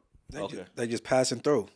Or you're gonna be in one of them county jails, depending on what side of Pahrump you fall in. You're gonna be in a county jail, so you will hope to fall on the side that Pahrump is on, because if you go in there, it's gonna be like Disneyland. Everything is only really like 2 lockup units, and you got to be like high max to go there. But even they got the PlayStations there. But you're gonna be in that dorm. You know what I'm saying? Like, you know what I'm saying, the commissary good. They got all the candy you want, all the sodas you want, the food cheap. They got microwaves in there. They got hot pots in there. They got about 10 TVs on the wall. They got like about like six PlayStation 5 devices distributed between all the races. So, you know, and you get, like I said, you got the iPads in there. You can download, stream all the music, and visit. You know what I'm saying? And That is not jail. and he'll be there for at least no more than a month, right? No more than a month. It's gonna take them roughly. I stayed there 28 days before they came and got me. So Okay. anywhere probably from like 28 a week to 28 days, depending on. They don't care. As long as they know they got you in custody, they gonna come get you when they want to get you. Like I say, I stayed there 28 days before they came and got me and took me to LA. Now, does the MDC here in downtown LA have the same sort of politics like the LA County Jail does? No, it got the same like kind of politics as the Fed, because you always gonna have somebody who been in the Fed on these units. All these units ain't gonna be consist of people who's just coming to the Feds. You're gonna run into somebody in there on a violation and stuff like that. So it's pretty much, it's like all, you know, it's just like some black stuff, you know, people on a little black tip, you feel me? So it's definitely different from the county jail. It ain't gonna be fight central like you go in there, oh yeah, gangster neighborhood, or you know what I'm saying, neighborhood blood and stuff like that. Ain't gonna be none of that. It's gonna be like more camaraderie on some black time and understanding. You know what I'm saying? So Termaine is lucky that this Fed case picked up before his state case picked up, because if he would have went to the county jail, he would have had to deal with a lot of confrontation. Oh yeah, for sure. You about to get ran for banging 60s, and then the 60s in the neighborhood's probably gonna be on you, because you know people be trying to say that he ain't from over there. So yeah, he definitely, and he act like he about that act. This is what I really, because I would have loved to hear about Luce Cannon in LA County Jail, because how he be action orientated on the street. Yeah. Oh, that county jail. Let's see what you gonna do going there, because you know you got some young little savages and hyenas in there that's trying to get some cool points. So.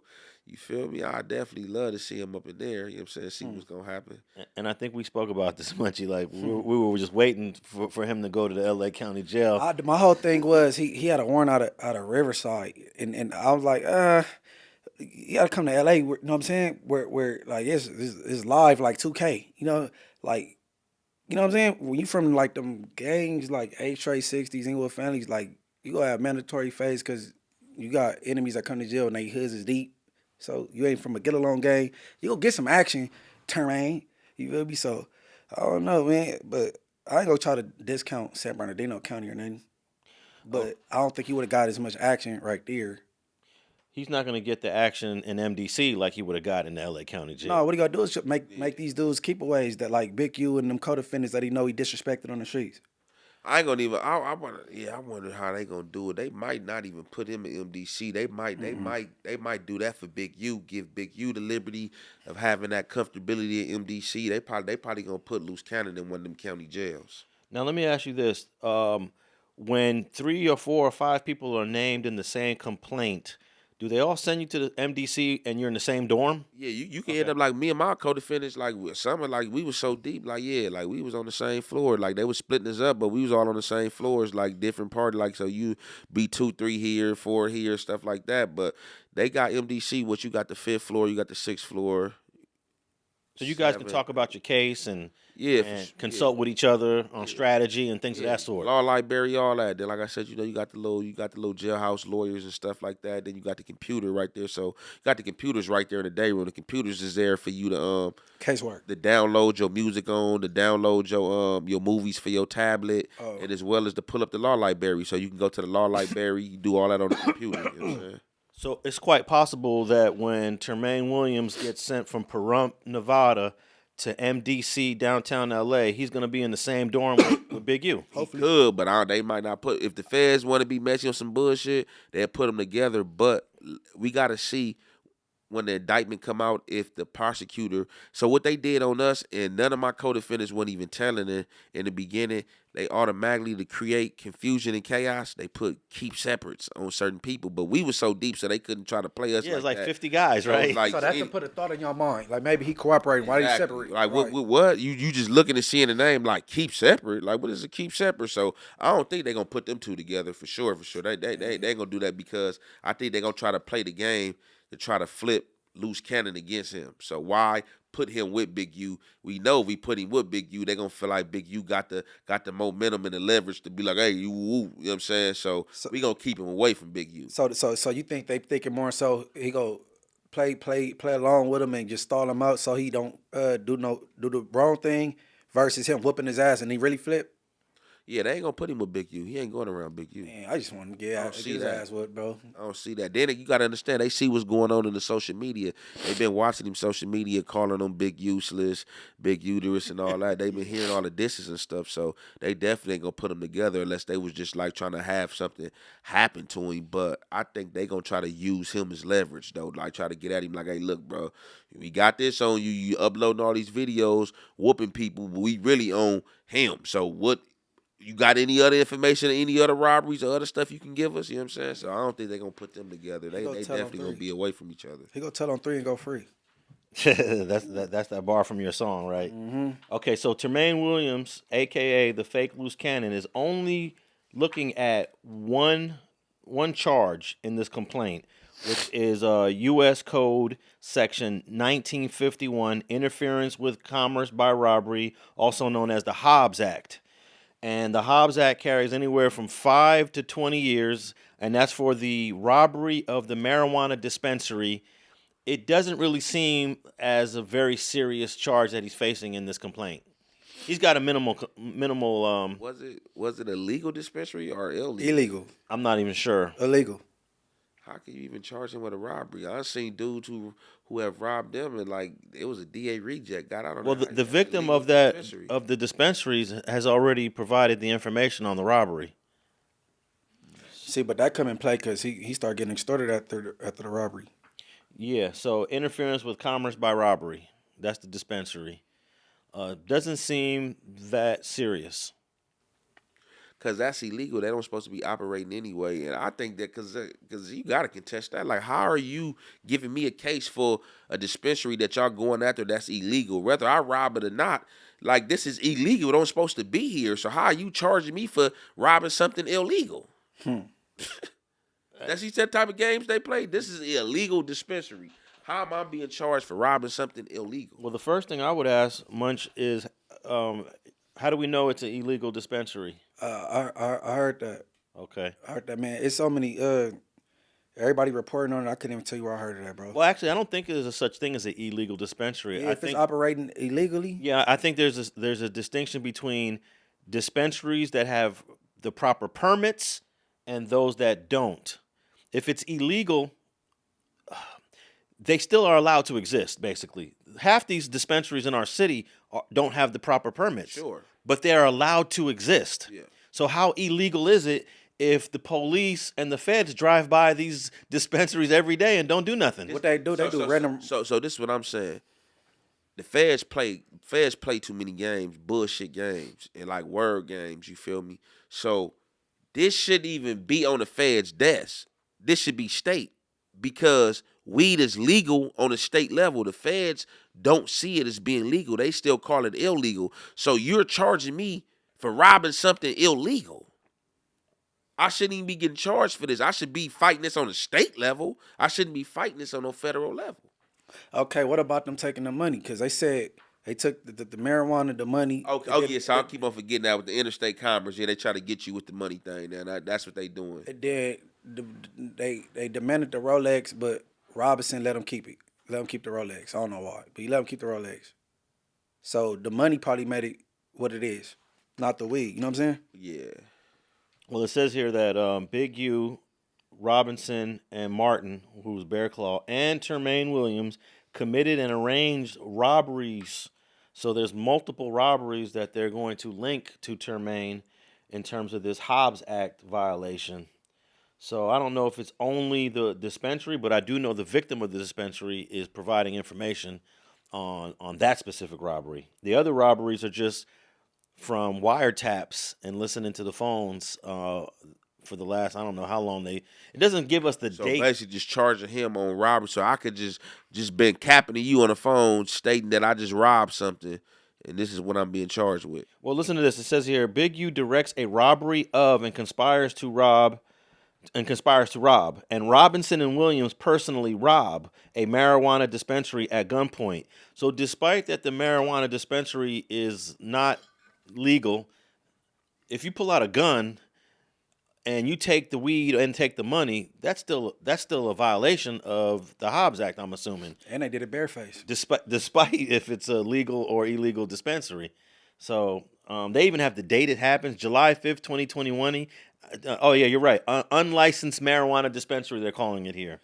So, But he said the story on No Jumper, the one that got took down because the cease and desist, but that's still floating around the internet. He said exactly what happened, and then the story victim number one put together is exactly what Termaine Ashley Williams. He is an idiot, bro. He'll be like he'll manipulate things. Like we'll go and do something, and the same as we do it to, show up to the house like 10 minutes later when we trying to counting everything, right? And we be like, how the f they get the? Oh well, we're gonna just give them like $40,000 back and stuff like that. But cause it's actually putting us in paperwork, right? And like doing like real police shit. I seen the nigga get like 20 guns, and when he got 20 guns, he's selling them to the homies. But I'm like, why are you writing down the serial numbers? So it's like he was doing like shit like that, and I didn't catch on. So it was like I'm waking up now. You get what I'm saying? Because this I'm is his, high tech shit. I'm his right hand man. You get what I'm saying? He is an idiot, bro. yeah, he told the story exactly the way it's in the indictment, but they got this from the victim. So they used what he said on No Jumper to corroborate what the victim, what the witness victim had already told the feds. Right. And here's the crazy thing right here. I'm going to tell you something. When I read this in very close detail. There would be no such thing as the Big-U Enterprise complaint by the feds if it wasn't for Rayshawn Williams' family addressing this to the police. The investigation into Big-U starts 2 weeks after Rayshawn Williams is killed. That's when the investigation starts. Oh, so that's what put the feds on the Big-U. Yeah. Him being murdered. But in 2020, it was stuff going on that's attached to this indictment also, though. There was stuff in 2020, about 6 months before, they were investigating some rolling 60s for drugs and guns. So then fast forward to February 2021, they're like, wow, we got Big-U being accused of the Rayshawn Williams. So they tied the rolling 60s that were being investigated for what they were doing to this Big-U thing. So when you look at this indictment, all these 19 people, they're really involved in two separate conspiracies. Couple separate. Yeah, you could.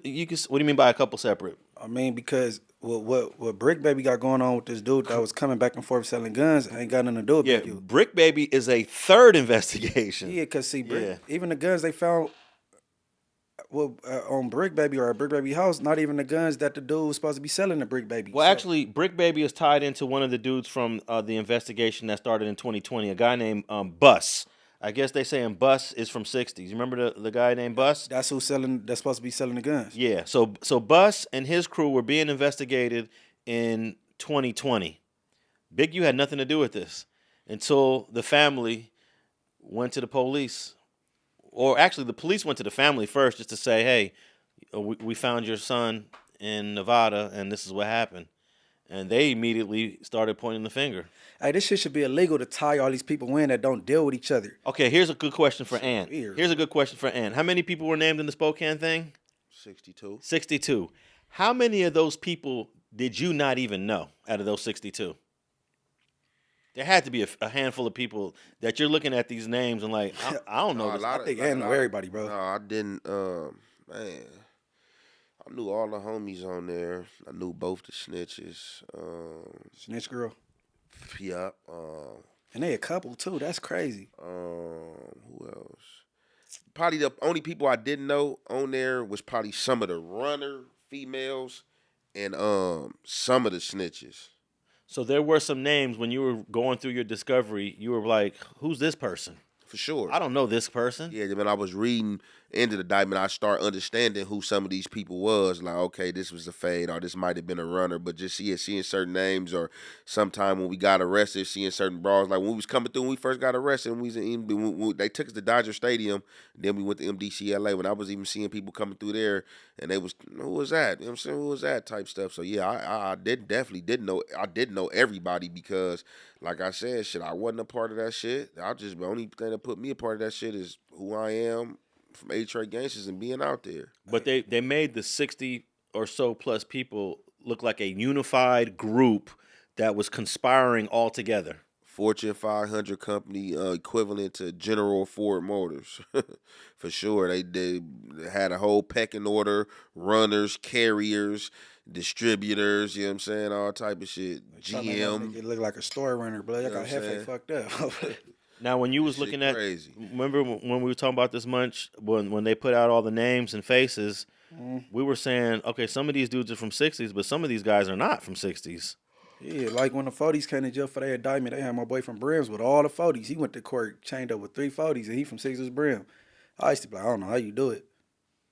But you know what happened like that? You get tied in. Yeah, I think that's what happened here. They started the 2020 investigation. It had nothing to do with Big U. And then that thing happens in Vegas, and they decide, all right, this is what they did. They said, we're going to audit Big U's entire life. And they went through his bank records. They went through the nonprofit. They went through the PPP loan. They went through everything, and they made everything an offense. They found a little mistake. If you go through anybody's mortgage, I could tell you this. Go through everybody's mortgage loans that bought houses in the last year, thousands of people. You will find someone fudging the numbers. How much did you make last year? Well, if you say you made 10,000 more, I can get you eligible for this. If you say you made 15,000 more, I can get you eligible for that. Everybody does that. I think they do that in everything, in every aspect. Yeah. I don't care if it's music. I don't care if you're trying to get an apartment, you get a paycheck stub, and like what you just said, they get done, period. Yeah, That being said, it'll be stuff like that that's the norm, but they take it and make it criminal activity when it comes to certain people. Because they doing the same shit. They call it fraud. So let's say you make $140,000 a year, but your lender says, hey, if we put down you made 150, I can get you a better interest rate. All right, let's do it. It's no big deal. I think 90% of people do this in their mortgages. So they're looking at all the loans, but then what's crazy is the extortion stuff, which it looks tough. Yeah. It looks tough. I read through this thing a couple of times, and I'm like, wow. Free Big-U, man. It looks pretty tough. But I wanted to quickly, let's just talk about the Hobbs Act. Robbery interfering with interstate commerce. This is a federal offense, but to me, it seems like it's an easy way to take a state offense. Because anytime you rob a store, you're interfering with commerce. If I go rob this liquor store on the corner, the feds could hit me with the Hobbs Act if I'm tied into something else. What is the Hobbs Act, and when did this come into play? The Hobbs Act, that my first time, don't quote me on it, but I think it's correct to say it probably came into play like around 2015, 2016, around the time a lot of people was hearing about that First Step Act. So the Hobbs Act robbery, when I first heard of it, it was helping a lot of people who had robberies, and a lot of people that I was seeing who had robberies, who've been down in the feds 15, 20 years with these bank robberies.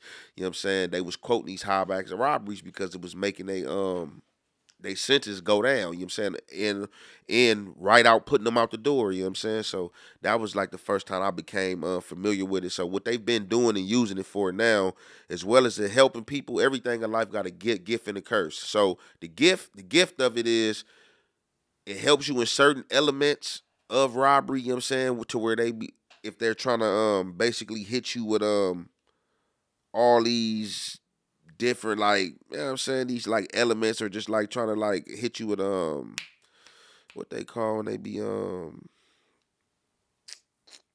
when they be trying to trump, basically, I'm gonna say when they be trying to trump all these charges up on you. So the Hobbs Act robbery was bringing the numbers down, and now today, the curse I've been seeing has been having on people to where like you would go rob a liquor store or rob a gas station or something, and to where we know that crime back in the days or a few years ago, that crime was punishable by you going to the state. 5, 10 years, something like that.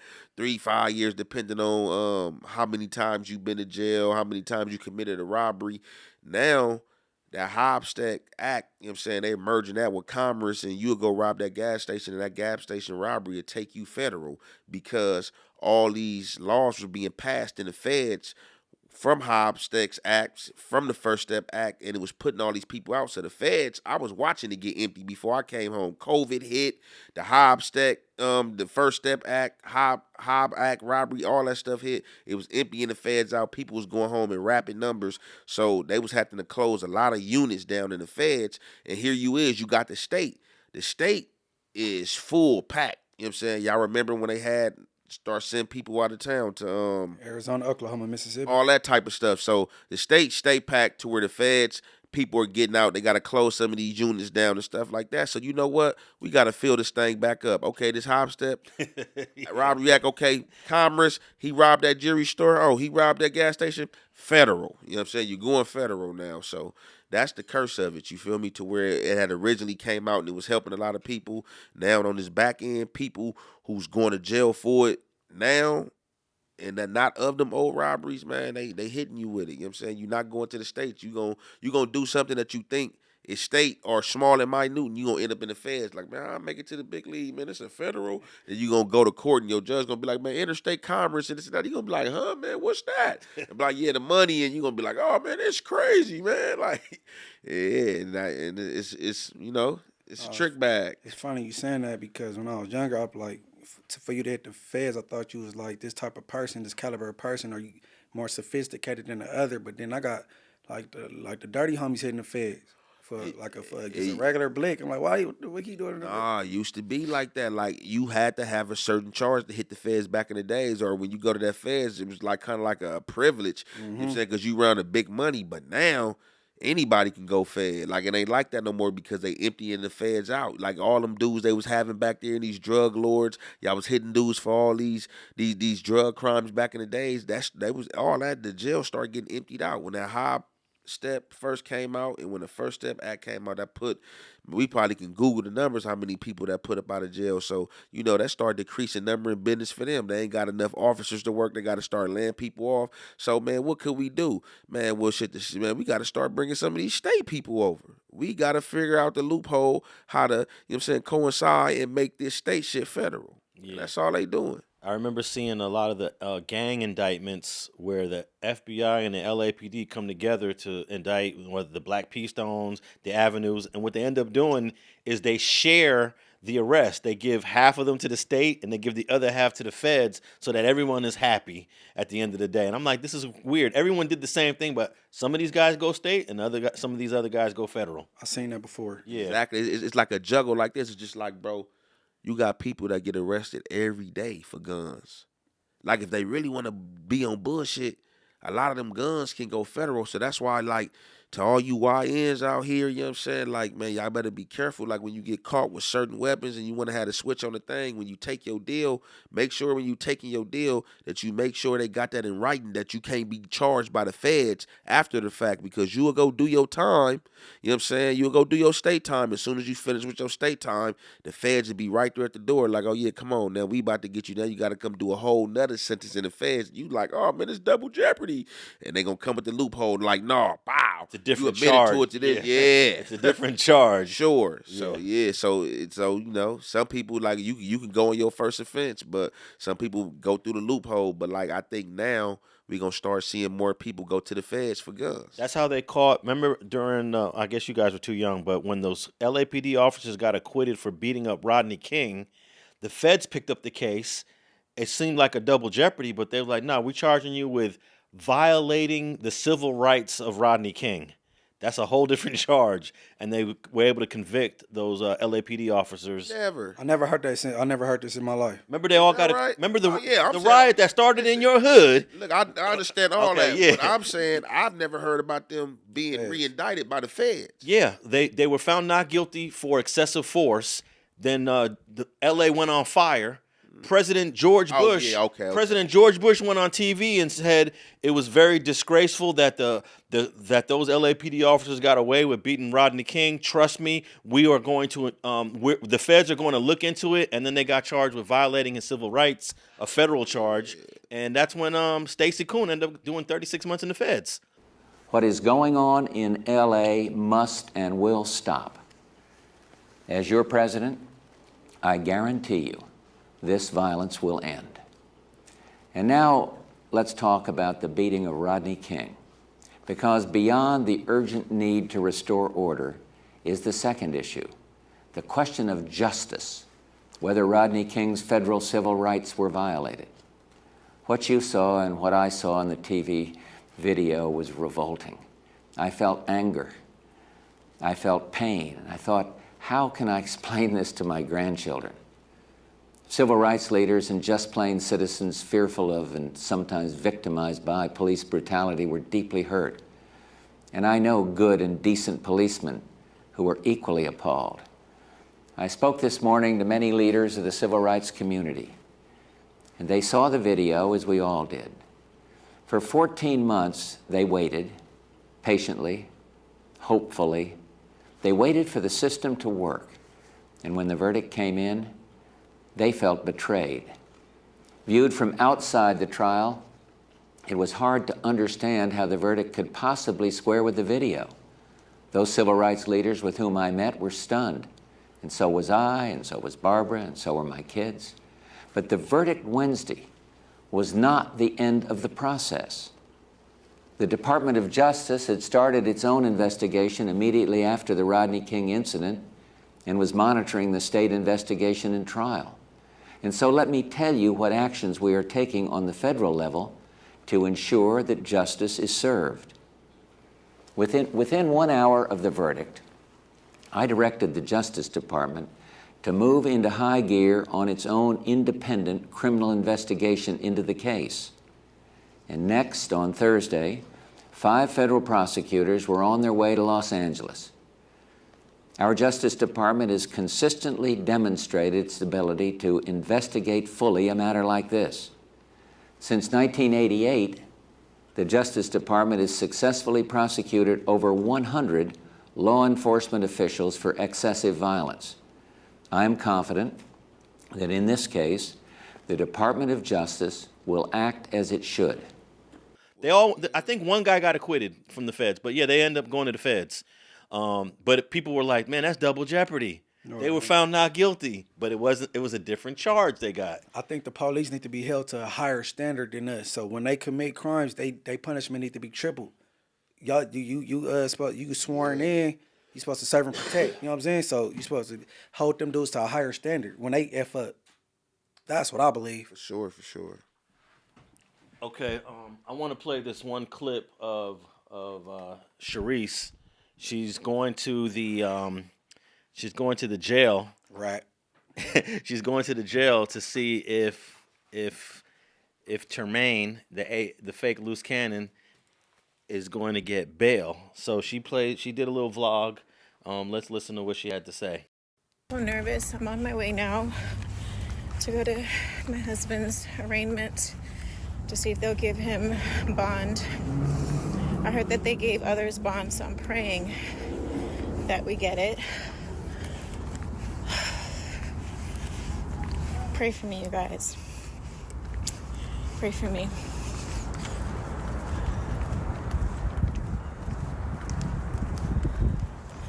Do you guys think he's gonna get it? Comment down below. I'm out of breath and I haven't even really moved that much. I think it's just my nerves. For all of you guys that have been supporting and hashtagging Free Luce Cannon, we really appreciate your love and support.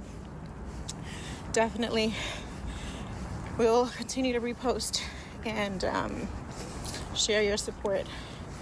daily. All right. I think that is the end of that clip. And the first thing I'll say is, Charisse, you're out of breath. It's still rolling. Yeah, Charisse, you're out of breath because you like to eat too much. And I seen photos of you 5-6 years ago, and you were in decent shape, and you got to cut back on the food. And secondly, Termaine is not going to get any bail. The reason why is because he has a domestic violence warrant out of Riverside County that he's got to serve about 3 or 4 years on. That's a state case.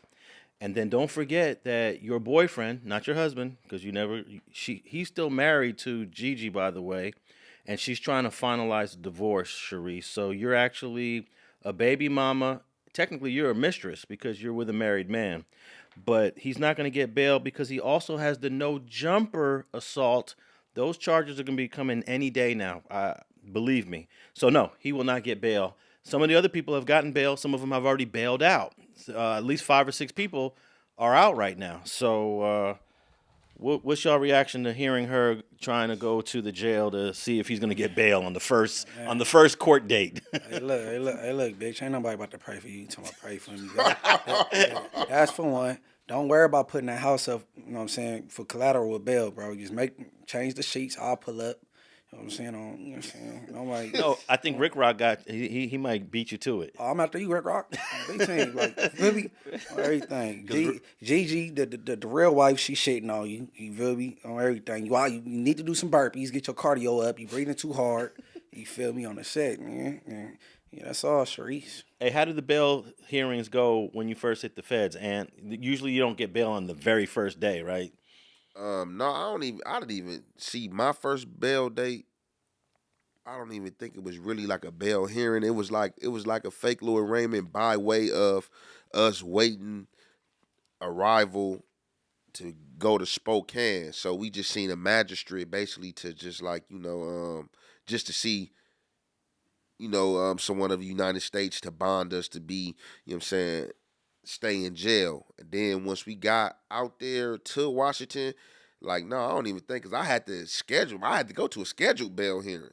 My bail hearing had to be scheduled. Like, I asked for it, and then, so you can ask for it, then they got to schedule a bail hearing for you. So that's how I remember my bail hearing, but it wasn't as early as no first court date. Hell no. So all you guys had no bail when you first got arrested? Yeah. Did anyone get bail and then actually make it and fight the case from the streets? Yeah. Okay. Yeah, hell yeah. They let a lot of people out. They let so I got bail. The only reason why they didn't let me out was because the address that I had, they didn't want to let me go to LA. So the address that I had provided in Washington, when they had looked the address up, they was like that the address was unstable because the person address I was asking to go to, I guess that a few years prior to me catching the case, whoever was at the address, they was dealing with somebody that was being investigated by the feds before they demise. You know what I'm saying? So they like, oh, well, this person, we was investigating this person. So it was a person from Long Beach. They said they was investigating for pills. So they like, we was investigating this person for pills. And it was just like a whole bunch of BS so that I might be tied into this person who I didn't know died 3 years before I came out here. But I guess they used to deal with this person, you know what I'm saying, at this address. So they was like, oh, no, it's like the same little thing. So they denied my bail. But if you had a suitable address and stuff like that, they let a gang of my co-defendants out. So they wanted you, if you were going to bail out, they wanted you to stay in Washington for the whole thing? They was trying to make me stay in Washington. They was letting everybody else go to LA. Okay. Hey, I hit one of the females on his indictment, man. She knows she is. Shout out you, baby. Yeah. What, on the Spokane one? Yeah. Oh, okay. They're gonna do Termaine like they did Diddy. Diddy had 3 bail hearings. Well, he's in MDC Brooklyn. They denied him at every level of the hearing, so he's not getting out. Puffy should just look worse because the bail package he put together was crazy. I thought it was a decent bail package. Turning over passports. What else did he? I'm still trying to figure out why they even offer to turn over his kids' passports. What do they got to do with anything? Let's say he wants to flee with his family, and he's going to take his family to where Run DMC's brothers at? I mean, Russell but Simmons. If they take your passport, how you gonna flee with your family? No, I'm saying if they don't take your passports, Right. you have the ability to travel around the world. No. I said, okay, I can see them taking Puffy passport, but why is they talking about taking his kids also? Because what if he wants to travel and flee and become a fugitive and have his family with him? He can't leave without his passport initially. So I'm saying, why take theirs? Why not just take his? Because maybe he was going to have one of his sons come with him and go on the run. So if his son don't got a passport, he can't go. But Munchie said if they taking Diddy passport, Yeah. why would you need to take the kid's passport? Diddy, your passport already. Oh, okay. Why you rendering everybody else's passport? Right. Well, maybe that's a question you could answer. Why would the feds want everybody's passport? I mean, that seemed like something Diddy doing. Like, that's his package he put together. Like, look, man, y'all can have my passport. Y'all can take my kid's passport. And the only reason I can think of him saying that is if he was going to try to flee under one of the kids, like try to like do some fraud, like or try to use their information to flee up under their information. Like, look, y'all can have all this, man. I ain't even on my mind trying to do no trickery, man. I'm going to be right here. I just want to be out. Right, because he looked just like one of them sons. You know what I'm So he saying? mighta- He also was going to pay for security to watch him, monitor with a bracelet. I mean, everything that you can do, he was willing to do it, and they still denied him. Yeah, because the feds they don't need your money. So they don't care about his mama house, the other house, the $50 million, or the passports. They don't care about none of that. They don't care about that. But he comfortable now. He settled in. Because at some point in jail, you get comfortable. You settle in like a pilgrim. But of course, you want to go home. He's probably not used to seeing all that gray hair and gray beard on his face, though. You know, You better start working out and pick that goddamn tablet up and start listening and buy all the music you can buy off the computer. About to be Diddy Bop right there. Me, every step I take up in there. You feel? Ain't no shiny jacket right there. But I'm telling you, I'm the only person in the world talking about free Diddy. yeah, you are. No, free that man, bro. Because I don't like you know what I'm saying? They be tainting the jury pool by throwing these videos out there and, you know what I'm saying? Okay, so in terms of this bail, how is Termaine? Termaine is unique out of all these 19 guys because one, he has a domestic violence warrant out of Riverside County. That's a state case, and he's also going to get charged with the Burbank case.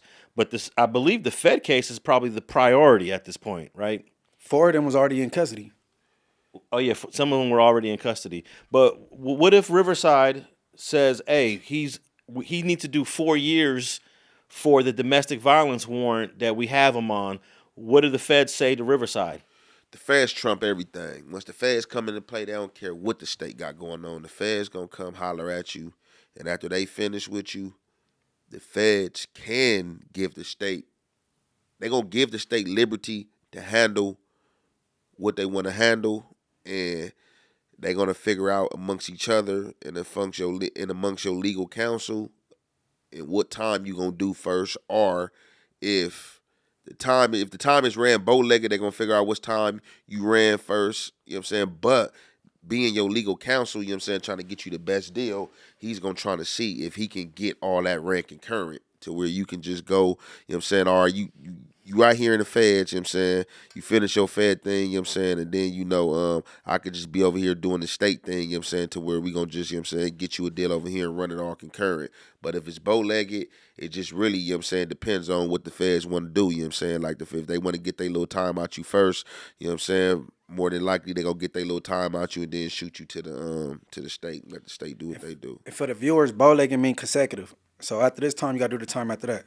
Okay, so let's say Burbank wants to put him on trial, and the feds got him first. So let's say the feds they find him guilty of this Hobbs Act. He's guilty.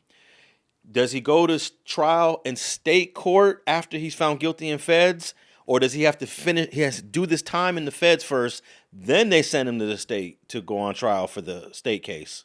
No, shit, he can like soon as he's finished with the state, like as soon as he's finished with all that and is wrapped up and he got his time and all that, shit, you know, they can Send him to the county. send him right to the county and let him get that process Yeah, started. because they got fresh witnesses. They don't want to wait and wait for him to do whatever 5, 6, 7 years. Yeah.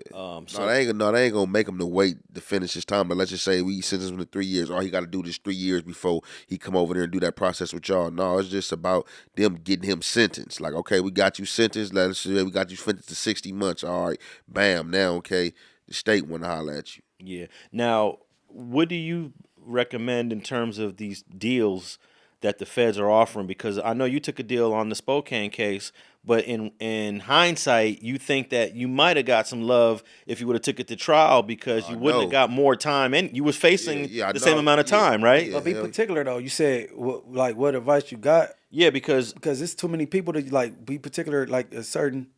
Well, I think that in Ant's example, he took a deal, but the amount of time that he took on the deal was not that much different from if you would have took it to trial, right? Like this the thing, right? So initially, they didn't have shit on me, so that's why they was coming with all these narratives, trying to paint these narratives. And we got to assume that people in this Big-U enterprise, they don't got a lot of stuff on them too. Some of these people, they got weak cases. Yeah, they offered me 6 years, so I didn't even have to do 10 years. Like I did 10 years for the homies. You feel me? Like I don't blame nobody or no shit like that, but I did 10 years for the case because I didn't even have to go to no goddamn Frank's motion. The Frank's motion was the wiretap here. I didn't have to go there. My phone wasn't tapped. They didn't have no tap phone calls with me. They had phone calls with my name in everybody's mouth. It's speaking on me. So I didn't even have to go to that hearing. I could have just took my 6 years and like, yeah, y'all go ahead and do that. But I try to help the homies out. But damn, what was the question? About taking the deal on the trial. Oh yeah, so with me, yeah, my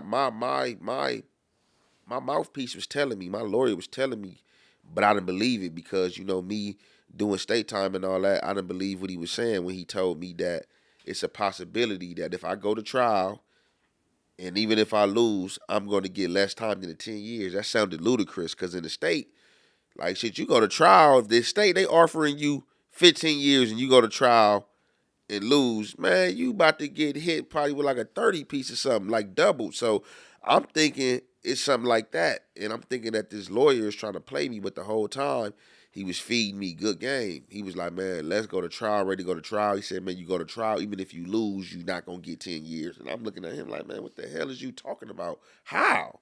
But he was correct. All my homies that lost trial, but Schoolboy, all of them got under the time. I took a deal. All of them lost trial and got under 10 years. You know what I'm saying? So I would have lost trial and probably got 8 or got that 6 that they was originally offering that y'all really only had evidence on. You know what I'm saying? So why didn't you just take the 6 from the beginning and just call it a day? They didn't have shit. You didn't hear me? I try to help the homies. They didn't have nothing. I didn't want to take the 6 and then I try to help the homies. Like, you feel me? I'm like, shit, man, look, I'm going to ride this out. Let me go to this Frank motion because they supposed to throw it out. But that was their whole case. They weren't about to, they showed right there and like, man, we not about to throw out no motherfucking million phone calls. The phone calls is our case. If we throw this out, we got no case. So that's when I like found out right there, like, man, the feds come with all type of unethical approaches. They don't care. They not going to have no integrity with you. You're a criminal. They don't care about violating the law to get you. You know what I'm saying? We got you. We did that. Take it up in the pill now. I'm saying. Okay, so what about a guy that's facing the Hobbs Act? I mean, the range is from 5 to 20. You can take it to trial. Will they really max you out if you take them to trial on an offense that has a range of 5 to 20? Now you got to be found guilty of all charges. Like, and I don't even think I don't really just see nobody found guilty on all charges. Like, some of them jurors gonna be like, I don't think he guilty on this count or that count. So, like, let's just say if he go and he's found guilty of a Hobbs Act robbery, is he gonna get 20 years? I don't see 20 years for that little ass robbery, Hobbs Act. He probably get hit with like the low end at 5 piece or something like that. But the reality is most of these 19 people are gonna get offered a deal at some point. Yeah, for sure. Yeah. Luce Cannon go tell, bro. See, that's what the feds see. A lot of people give them all the credit in the world with this conviction rate. You the one really doing it. You convicting yourself. That's like it ain't that the technology they have, or just because they the feds, that they got this conviction rate. It's like, no, like Nobody go the distance. Exactly. Nobody goes the distance. People rarely go the distance with them. And then when you do go the distance with them, they get mad and come with all these unethical approaches. Like, oh, okay, well, we about to indict your mama. You sent your mama some money over here. Then we going to hit her with money laundering. They play all these weird games. So that really be having motherfuckers like, man, you know what, man, I'm about to just get up out these people way and stop playing with them because now y'all trying to bring my baby mama in and my mama in and they don't got shit to do with nothing. And y'all know that. But just because I sent them some money that y'all was saying that is drug money, or they was laundering and cleaning the money for me, or they a part of it. Like, man, get that shit up out of here. So that's the games they play. I'm gonna see if Adam want to bet that Luce Cannon go snitch. So I believe he go tell. It ain't like somebody that been in it their whole life and they ain't about to ruin their reputation because, nigga, I've been doing this for this long. They don't even accept you. You's a weirdo. You're not really from over there. Your daddy is snitch. What reason you have to even keep it G? Maybe he's over there in what's the name of that place again? In Nevada, Pahrump. What's Pahrump. Pahrump? Maybe he's already in Pahrump making statements. Will they interrogate you in Pahrump? I mean, they can come see you anywhere. They Yeah. can come see you in Pahrump, but like really, they probably would have got the interrogation out the way when he over there in like Henderson or Las Vegas. Never, but for real, he ain't even went through the process yet. Like he ain't even went through the process yet. But like I said, when they first pick you up, they gonna try to interrogate you. Like when they first got me, they try to take me in like a little trailer at the Dodger Stadium and ask me if I had anything to say, and I'm just like, nah, I'm like, what I'm arrested for? Like, well, okay, yeah, nah, I'm good. I ain't never been out there. The dude on that YouTube channel said you stayed in that interrogation room for a long time. No, he definitely didn't say that. He said some other people. He didn't say I stayed in no interrogation. He room. said one guy left in 20 minutes. Yeah, He said was you talking was in about there for like an snitch- hour. He said G He said Stutter. snitches. G Stutter stayed for a very little time, right? Yeah. And then Stutter I think, spent a lot of time with me, but Schoolgirl and Lil Cy, who told, they was in the room for a long time. right. Okay, Yeah, so I wasn't in yours, no was, room. yours was a short, like Man, the other? I wasn't in. No, I didn't even go in no room when they came to me, called my name. What? Nah, ain't nothing to talk Nah, about. he didn't say nothing about him. He said somebody else's name and he went in and out. The other one, Sidewinder, he stayed in there bigging it. He might have got a cigarette, a Pepsi, and a Yeah, I know what he said. Like that's what he said. He like basically G Stutter kept it real. G Stutter spent a lot of time under Young Ant Jefe. You know what I'm saying? He like G Stutter went right in that room. You know what I'm saying? It came right out, but he like he said they name. He like, man, they was in the room for a long time. You know what I'm saying? And this and that. Yeah. Hey, how come people don't just do it like the that motorcycle gang in Texas did it? 100 guys from that motorcycle gang all got arrested. Guess how many gave statements when they was in jail? None of them. None of them. That's history, though. If nobody gives a statement, there's no case. That'll never happen again. It's a weak case. I won't say there's no case. It'll just be a very weak case. You know, it'll be telephone calls that they're going to interpret one way and your lawyer's going to interpret it another way. It would never happen again. But when you got the witnesses and people telling, that's what makes the case so strong. And I was just surprised at that. Those motorcycle dudes, they shot up, they killed some people. And they man, they was really down for the cause and they was really committed. Like I ain't gonna even lie, certain like branches and like certain ethnicities, like they understand certain things that blacks don't, bro. Like for real. Like definitely when it comes to like being poised and having integrity, you know what I'm saying? And I'm not pointing like because our people we ain't just everybody snitch. So I'm just talking about just like on a whole overall perspective. So it's just like, you know, the motorcycle games like Hell's Angels a certain way, you know, they been through that training. That shit really be like a brotherhood, you feel me? Like to where this gang shit, this shit and like been uncontrollable, like, you know what I'm saying? It just branch off after branch off after branch off, you know what I'm saying? I think when stuff is like a smaller sector, you know, it can be more poised. Yeah, them close knit hoods is they more together. I think it's messed up when hoods got sides and streets, that messed things up. Like 20s, they got the avenues, 27, all this shit. They got 9 dudes, Inglewood, Finley, 77th Street. They got the north side, the far way. Like when they do all these little fractions, I think that will cause division and be too many chiefs, bravado, betrayal, jealousy. One umbrella is always better. Yeah, I wanted to play a clip from this No Jumper interview between Traplo Ross and Whack 100. They're talking about the DNA in this Big-U case. Now, we all heard your favorite YouTuber, 600, saying that there was DNA found under the fingernails that match Big-U. So, dude, they've been trying to get his DNA. So we looked it up. They've been trying to get his DNA for a while now. He's been denying it. The feds came and got involved in the case, and they sent the search warrant. They had to get a warrant to get his DNA. When they got his DNA, it matched the DNA that was found under the dead body's fingernails. You know, so that's tied him to it. You know what I mean? His name 1200 now. He running with 12. His DNA matches Big U found under the fingernails, and Wack and 600 both talked about this. And when Traplo Ross was on the show with Wack, he brought it up, saying, "Hey, it didn't turn out to be true." Let's play that clip. We're warning him. I'm gonna be real. If somebody took my DNA a year or so ago, after a year, 18 months, I'm thinking ain't nothing of it.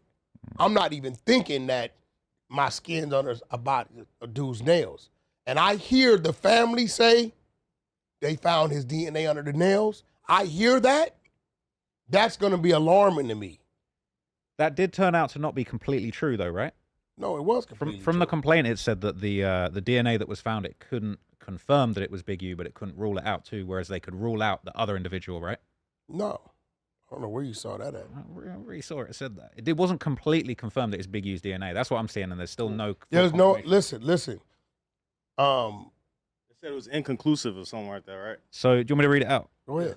Read out. Okay, so wait, the DNA profile. So DNA was connected from RW's ankle/sock area, consistent with the direction that RW was dragged into the desert off the highway. Oh. The DNA profile obtained was not complete, likely due to the aforementioned inclinement on whether the due to the inclement weather on the night of the murder. So the weather and the way that the body was left overnight, I guess in the cold, in the wind, or whatever, meant that the DNA profile wasn't able to be completed. So it says analysis of Henley's DNA profile, Big U, was inconclusive, such that he could not be excluded as the contributor of the DNA, but it couldn't be confirmed. And Robinson, on the other hand, was excluded as a potential contributor of the DNA. So it wasn't confirmed, but it couldn't be excluded. Do you know who Robinson is? Robinson. That's the driver. Mm-hmm. That's the driver who told them they drove to L.A., picked the kid up, where they took him, and how he was killed.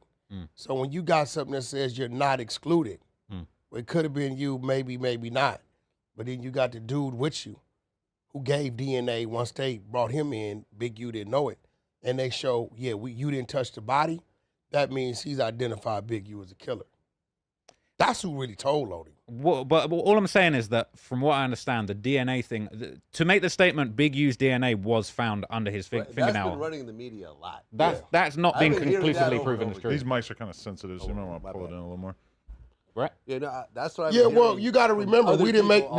They've been saying that as a headline since Wack started talking about it. You got to remember, we didn't make the statement. We just played the recording.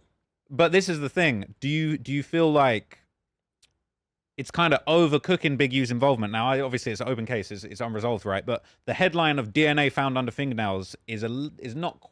It's a little overshooting. What's the difference in what you did? Because this says it can't confirm it. Listen, you know I'm allowing you to question me right now, right? I appreciate it. Because you did some punk shit the other day. See, the only difference is you usually do what you did the other day sitting over there in London somewhere, right? And you're not here, right? It's a lot of places you can't go. You send Adam something as if it was a clip of something I did I wasn't supposed to do. No, he sent me a screenshot of a page from the indictment. Okay, that's cool. Where Big U was recorded on a wiretap, basically receiver. saying that he punked you out with a whole bunch of people, and it Hold on, had no, a it was a quote receiver. that he attributed to you, Okay, but it well, hold wasn't an actual video Hold on. or recording. Hold on, This hold was on. Big U's version of events. Hold on. You're the receiver. So Pause. since you read everything, right?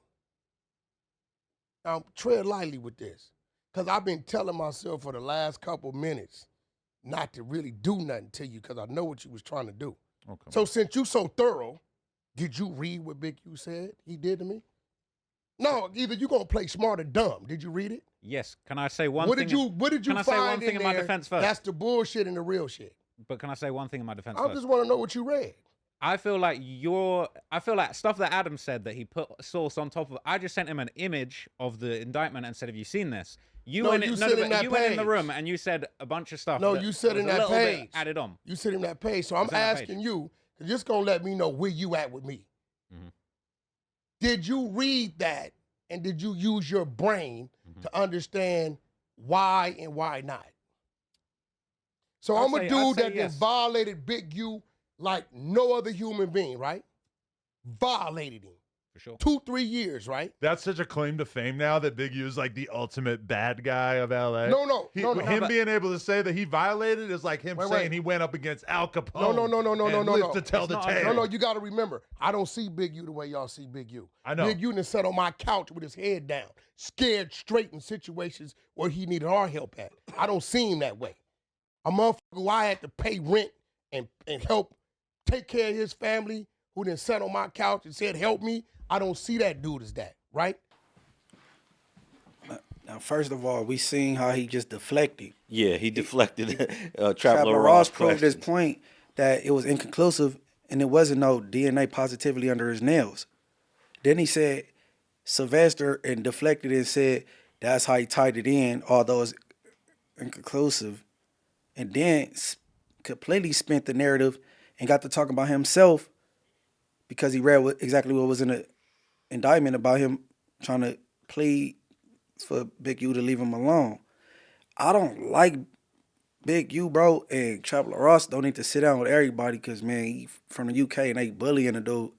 I don't like that shit, man. I don't like bullies, bro.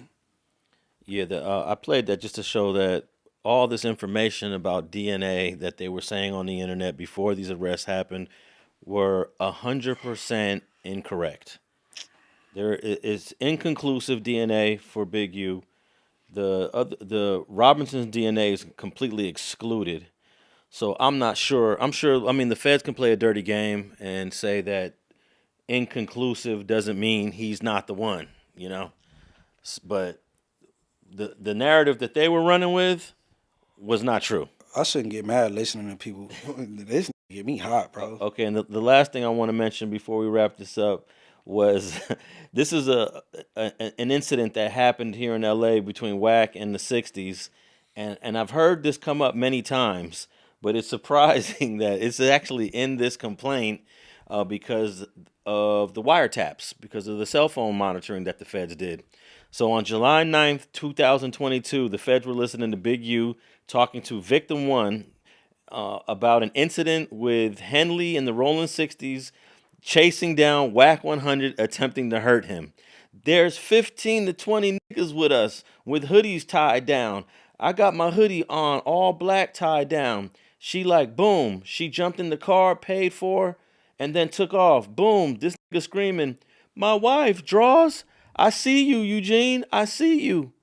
Eugene Henley, I see you. He's screaming all that. He's got his blower out, but he's fucked up because nobody's around. We like, bitch ass nigga. I'm like, yeah, bitch ass nigga. He like, die here, man. Don't do this. My wife, my kids in that car. Draws.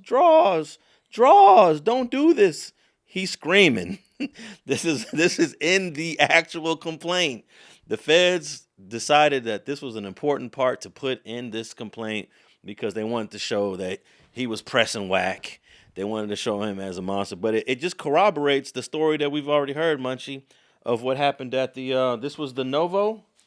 Yes, sir. When Tony Jaws they gave him like a 2.5 piece and he ran off the stage. Is that the incident with Kanye was present? Yes, sir. Okay. So yeah, apparently WAC was getting ran down on. You don't have some of the biggest artists in the world performing and you just run and hop off the front of the stage while they perform it. Game and Lil Wayne is performing, bro. You hop your bald head ass off the stage with $1 billion running through the crowd. You was in distress, man. And anybody interested in this is page 84 of the complaint, which is 107 pages. But I just found that part entertaining. Hey, before we get up out of here, I just don't like that. Like people, maybe they want to grow up and be gangbangers or something, right?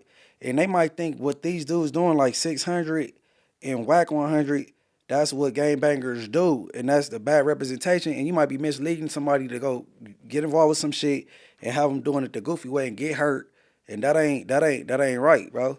I know, it's some weird people that want to take a picture with 600 or something, but like that ain't straight. He ain't living right. Neither one of them dudes, and shit, man. I don't know, man.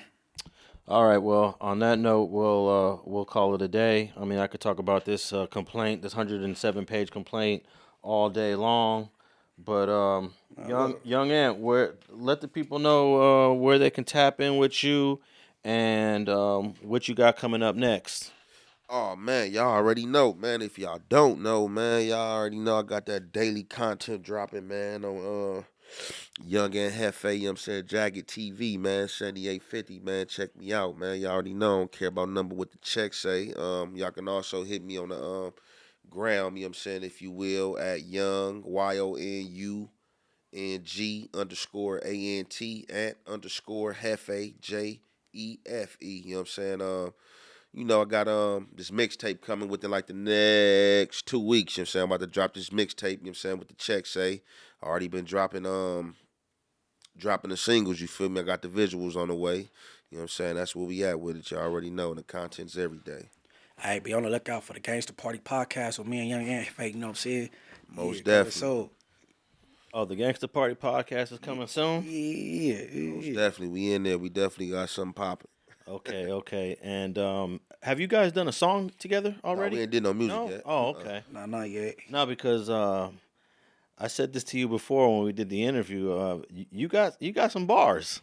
He's a spitter over there. Hey, I was clowning him about one song, but that's the song I like the best, though. The Cali Dreaming. I was calling him like, yeah, the homie be tricking.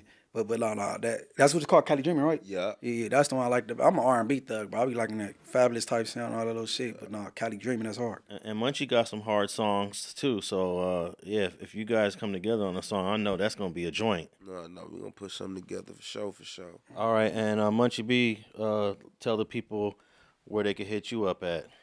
Man, follow up, man. Help me get them subscribers up. Richard Hart _TV, man. I'm coming with all the content. You know what I'm telling the stories, and you know what I'm saying? Stories you can't dispute. I ain't trying to offend nobody or nothing like that. I'm learning from these other YouTubers. Yep, tap in or tap out. And you've been going back and forth with a few people, but hopefully the content's going to be coming a little less confrontational. Yeah, that's the goal. I mean, I got to exercise discipline, you know what I'm saying?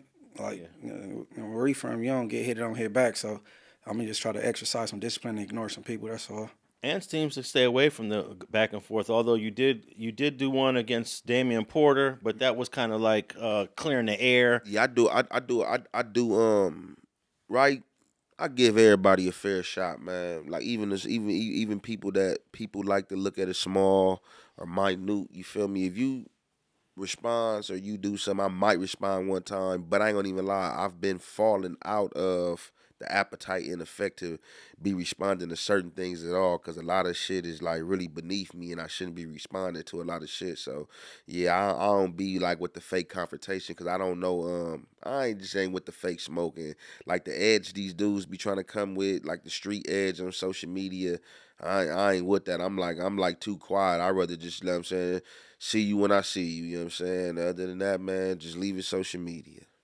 And on that note, I want to thank everybody for tapping in with Straight Politicking. We're on all audio platforms, Spotify, iHeart, and Apple. If you're listening to us on Apple, I appreciate all the people listening. Leave us a comment and review. If you're tapping in with us on YouTube, of course, leave a comment. And we out.